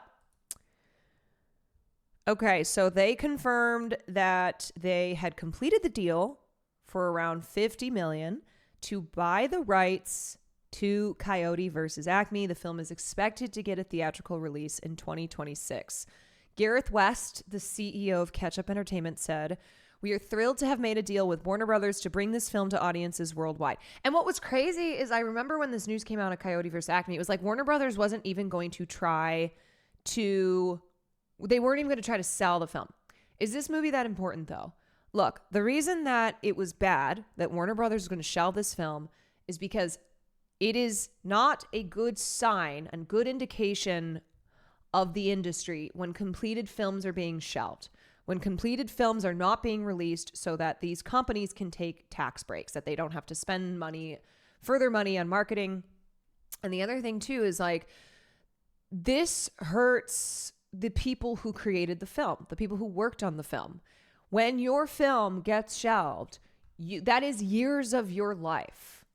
So it's not only what it like signifies as far as like the current state of the economy, the way we treat art, you know, how people in the industry, workers in the industry have already been suffering from the combination of pandemics, strikes, streaming taking over, etc. And so it was not a good sign that Coyote vs. Acme was never going to see the light of day and that Warner Brothers wasn't even going to try to sell this film. It's a bad precedent that you can just delete a piece of art from existence for tax breaks, regardless of what movie it is. Right. And as like when you work in the entertainment industry, you spend on a film like Coyote vs. Acme, you spend a long time working on it, like years. I think this was a 3.5 year thing. And then you have nothing to show for it. Like that hurts you as a creative. That hurts you as a creative when your work is never going to see the light of day because the company that owns the rights needs a tax break. Coyote vs. Acme is a perfect blend of nostalgia and modern storytelling, capturing the essence of the beloved Looney Tunes characters while introducing them to a new generation. We believe it will resonate with both longtime fans and newcomers alike. Directed by David Green, written by May December scribe Sammy Birch. The film is produced by Chris DeFaria and DC Studios co-boss James Gunn. The film is based on the Looney Tunes characters and the New Yorker humor article Coyote vs. Acme by Ian Fraser. Despite test screening well, the project became a high-profile casualty of Warner Brothers cost-cutting 2 years ago, and it's been sitting on the shelf for more than a year. The studio reportedly screened the movie to a string of buyers in early 2024 with a price tag of around $70 million, which is how much the film is said to have cost. Studio sources claimed to us they didn't get any offers at the time. Shelving the movie puts noses out of joint with talks of a potential tax write-down. Among those dismayed were Lego movie director Phil Lord. The film star Forte called the move fucking bullshit. The Coyote deal by Ketchup marks a significant and record outlay for the company, whose previous releases have included Michael Keaton star Goodrich, comic book reboot Hellboy, Ben Affleck thriller Hypnotic, and Michael Franco's Jessica Chastain drama Memory. Now, this is a fake company, but that's okay because they bought Coyote vs. Acme. We'll be watching on pure principle. Honestly, that's how I feel about it. Like, I'm going to go watch this film on principle. Like, I want this film to do well so that Warner Brothers, which is in crisis right now, okay, which like claims that they're going to be turning a corner on Minecraft, so that Warner Brothers can look at, can see that film always should have been released. I strongly believe that James Gunn and other creatives, they need good relationships with. When in there caused a shitstorm, and Zaslav gave them a handshake deal that they'd let this blow over for a year or two, figure out how to sell the film to someone who physically doesn't have the resources to market it enough for it to become a hit and embarrass Warner Brothers, hence Ketchup Entertainment, not like Netflix or something. Yeah, I mean, I think that theory makes sense. Because as much like I just said that I want to go watch this film on principle and to basically be like, to Warner Brothers for not distributing it, but it makes sense. It makes logical sense that they would want this film to go to a company that is not going to generate revenue from distributing a film that Warner Brothers decided to kill. So that's why I'm doing free promo, okay? I'm doing free promo for Ketchup Entertainment's purchase of Coyote vs. Acme. Let's go support this film. Let's go watch Coyote vs. Acme, and then we can witness as hell breaks loose at Warner Brothers. Only one thing I've worked on has been shelved, and it sucks so bad not to be able to add work that may be your best yet. Yes, it's terrible. It's terrible for the people who work on this film that you can't point to it and be like, hey, like that can't help lead to other work, that can't be on your resume then.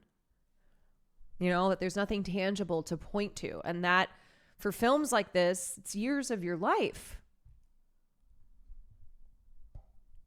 We need more condiment named companies to buy the other movies that they have shelved, though. Like, hello, Batgirl. Hello? Yeah, where's Mustard Entertainment? Where is Mustard Entertainment?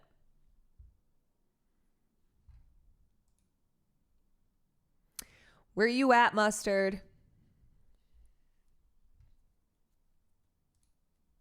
Okay, actually, last thing before I go, because I'm so confused by this. Alex Garland isn't pushing an agenda with A24's Iraq set Warfare. I find it infantilizing. What do you mean you're not pushing an agenda with a film that was consulted on by former special ops who were in Iraq, okay? And that just by itself is a film that is set during the Iraq War. Like, yes, it is an agenda. What do you mean? What are you talking about? He wants audiences to know. So this is a film. Okay, sorry, not special ops. Former U.S. Navy SEAL Ray Mendoza co-wrote and directed the film with Alex Garland. Do you not think that Ray Mendoza has an agenda? Maybe Alex Garland really doesn't, but I have a hard time believing that former U.S. Navy SEAL Ray Mendoza doesn't. Now, I'm firmly chalked up to Alex Garland's PR tours. I just need to see the film if I can wrap my head around the marketing narrative, especially after Civil War, clearly having critiques of the right wing that they were trying to deny for marketing reasons. Yeah, I'm confused by him saying this, that he's saying, hey, Warfare has no agenda. Is this kind of the same energy as Twisters, where Lee Isaac Chung, who directed Twisters, was like, this isn't political at all. Like this film about climate change having exacerbated the weather to the point that it's producing these insane tornadoes, these devastating tornadoes. Storm season is intensifying, and he's like, yeah, but we're not going to put any politics into it because they didn't want to risk ostracizing viewers or audience members in red states. I don't know, but here's what he said, or Alex Garland. Everything in the film is sourced from first-person account, and the film is just attempting to accurately recreate it. Okay, so that's an agenda. That is an agenda. First-person account of a Navy SEAL? That's an agenda. What? You're not... That's not a neutral approach. That's bias there. What are you talking... what? That neutral approach, I hope, means people can receive this as adults in their own way with whatever they bring, whatever their opinions are in the Iraq War. It doesn't matter. This is extra information that they can interpret and take from what they will. What do you mean? This is the real story, brother. The ensemble lineup playing real-life soldiers in warfare. Let me just show you guys, if you haven't seen this trailer before, okay? If you have not seen the trailer, I'm sorry. Oh, actually, maybe we look at...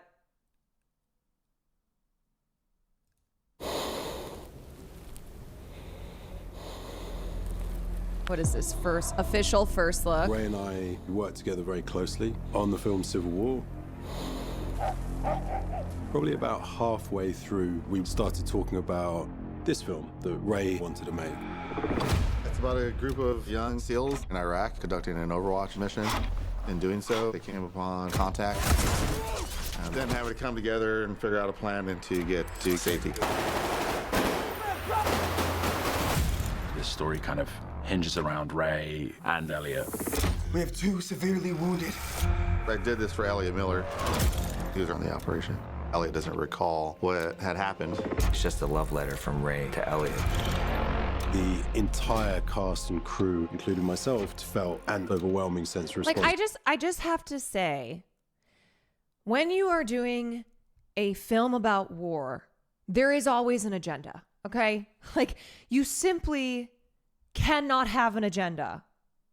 Or sorry, you simply cannot not have an agenda, even if it's more hidden, even if it's not super explicit.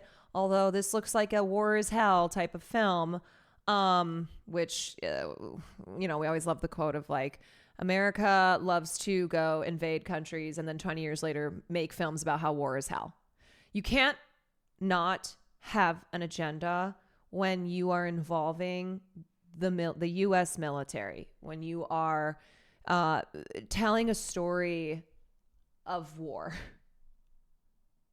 This will be Civil War being about the politics of pointing a camera to capture an image and how that sends a message, and then following it up with this press tour is hilarious. It's stupid. I'm sorry, it's stupid. one of the most important, poignant things we'll ever do.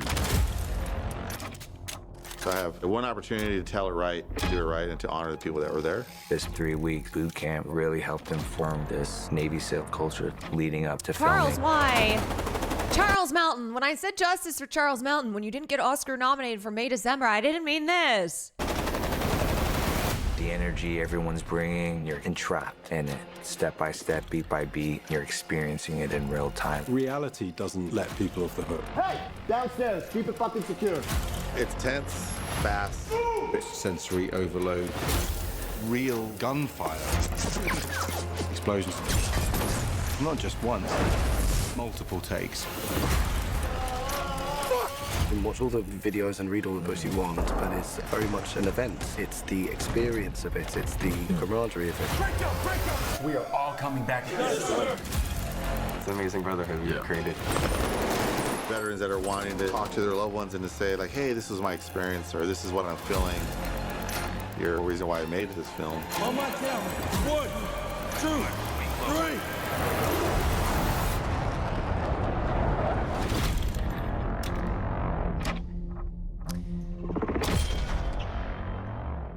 Anything that describes the illegal invasion of Iraq as anything other than the worst war crime of the 21st century is dishonest. Like, even that sentence there where what the actor was talking about brotherhood, right? Like brotherhood in the military, that's propaganda. Like, that is an agenda. That's something that they say to sell war to people, to get people to recruit. And military recruiting is down. I've talked about this a lot. Like, we've covered this extensively. Military recruiting is down. So they go to they go and find vulnerable young people, okay? Economically vulnerable, no economic opportunities in their future, can't go to college. They find people who are lonely, who are alienated, who will be like, "Oh, you know what? I am looking for a brotherhood. I am looking for community. I am looking for like a group that I can belong to." Yes, these are professional soldiers.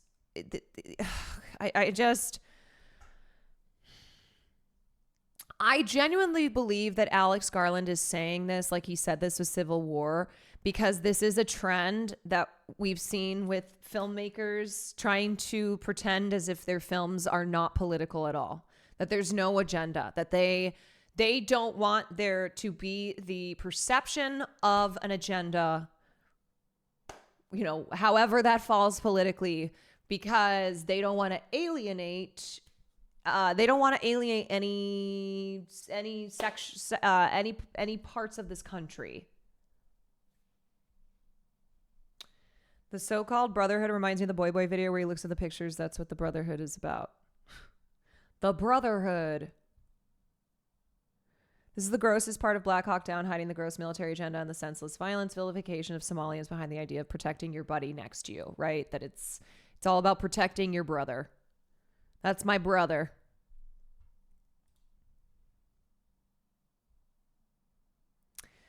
Garland continued saying he thinks that living in a connected period of social media has changed how people receive art like movies and television.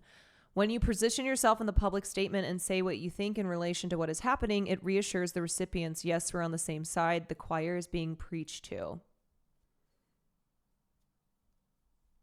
He's apolitical. He added, it just becomes very problematic because then there are no statements made without an agenda. Huh? Then there are no statements made without an agenda. So therefore, I'm going to say I'm not making a statement, and so there's no agenda.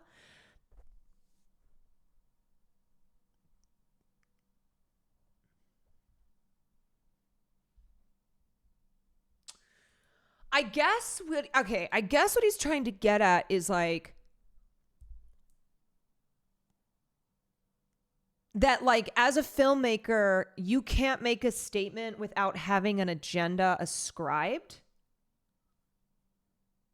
Without people thinking there is an agenda to the statements that you're making. I just find this odd, though, when this is about a film set in 2006 during the Iraq War. To try and be like, there's no agenda with this film. Like that is just it's just like something that's objectively untrue.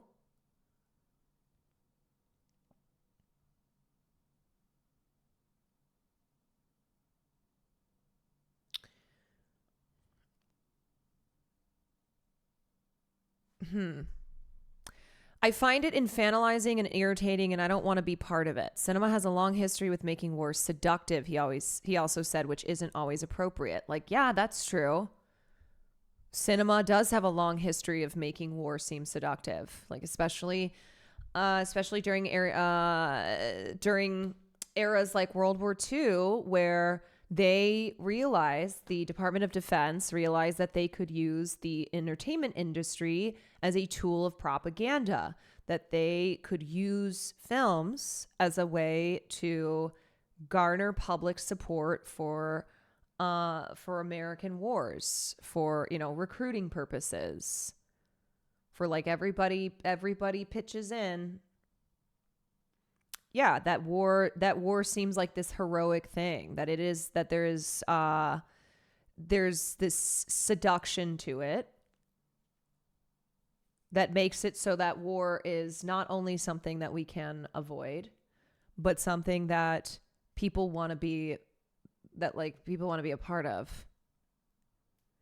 That's why the original Modern Warfare, released in 2007, was a huge driving force to get people to sign up. I was 10 at the time, and it was mind-blowing. New here, you probably hated Civil War. I did not care for that film.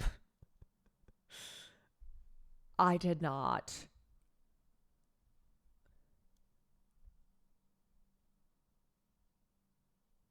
Mendoza, before bringing out the cast for a round of applause, said the film is partly a gift for Elliot Miller, played by Jarvis in Warfare, who has no memory of the depicted event. I wonder why. It's really hard to explain to him. He doesn't have that core memory. So over the years, we've drawn on maps we've written out in military form. I think I quickly discovered that I wanted to do a recreation for him. This is a great format, so this visual medium for him would be a great gift. Yikes. He's like, I'm going to recreate what happened for you, but in a way that I haven't seen this film, but this is just the vibe that I'm getting. But in a way that is not honest about the fact that we shouldn't have fucking been there in the first place. Yeah, are we recreating PTSD? This is like when Aiden wrapped a Cybertruck in the picture of Trump right after he got shot.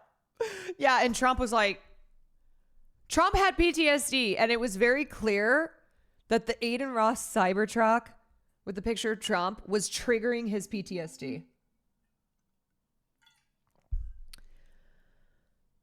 Oh, gosh.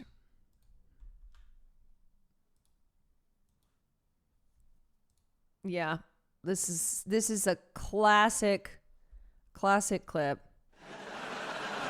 I honestly blame American foreign policy for a lot of this stuff. American foreign policy is horrendous because not only will America come to your country and kill all your people, but what's worse, I think, is that they'll come back 20 years later and make a movie about how killing your people made the soldiers feel sad.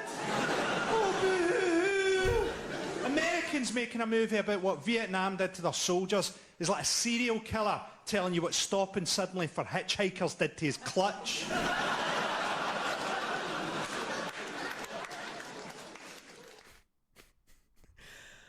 A classic. We do love to do that. All right. Well. There are new trailers for The Rehearsal and Megan 2, and I showed you Warfare instead. That's right, because hell yeah to the Iraq War, baby. This stream is pro Iraq War stream. Any time that I can. Okay, and like I said, I haven't seen this film, but the point still stands that Chatter said previously. Anything that portrays the invasion of Iraq simply as anything other than one of the worst events in history, just absolute crime against humanity, war crimes carried out by the United States and the West, a war based on a total fucking lie. It's propaganda. And the trailer of that film and the clips that I've seen and the actors talking about it, it is giving the sense that it is exactly that. War is hell, but we're not going to... But the main point here is that we never should have been here in the first place.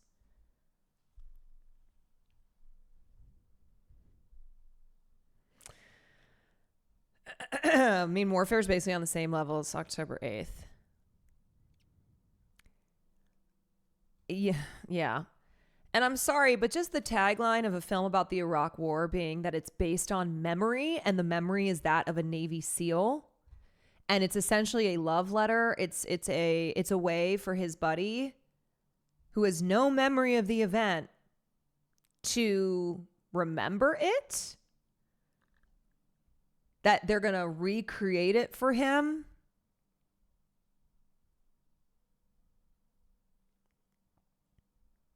Hey. Yeah, based on memory, so you know it's extra reliable. Yes, exactly. Oh, exactly. Indeed. Okay, you guys, I'm kind of tapping out a little bit. You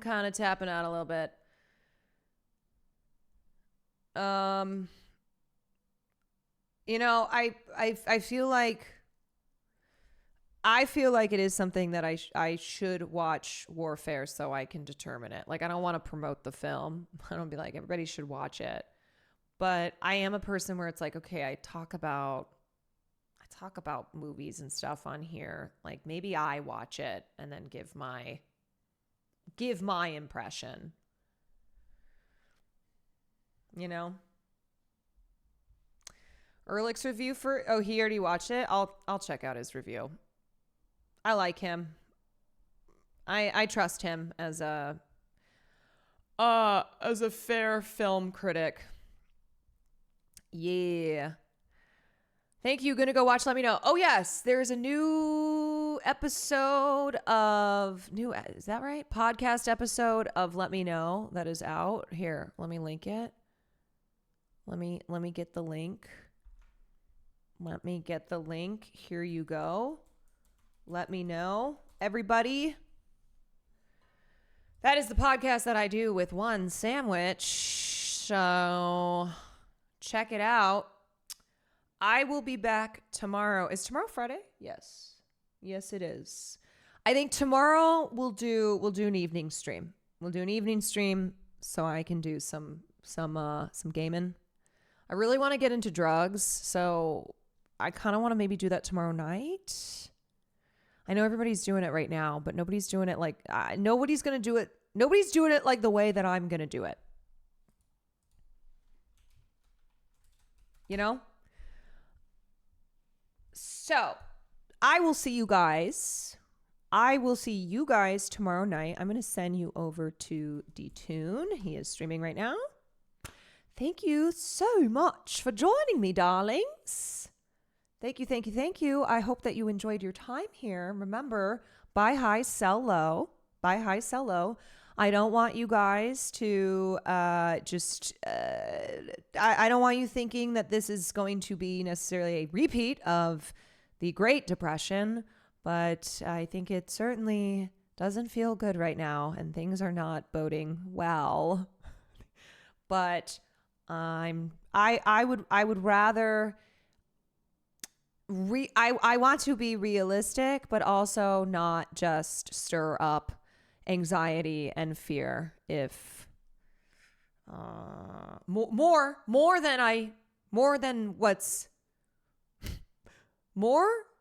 than what is already happening right now, if that makes sense. You know? Anyway. Anywho, the morning streams have been amazing. Thank you.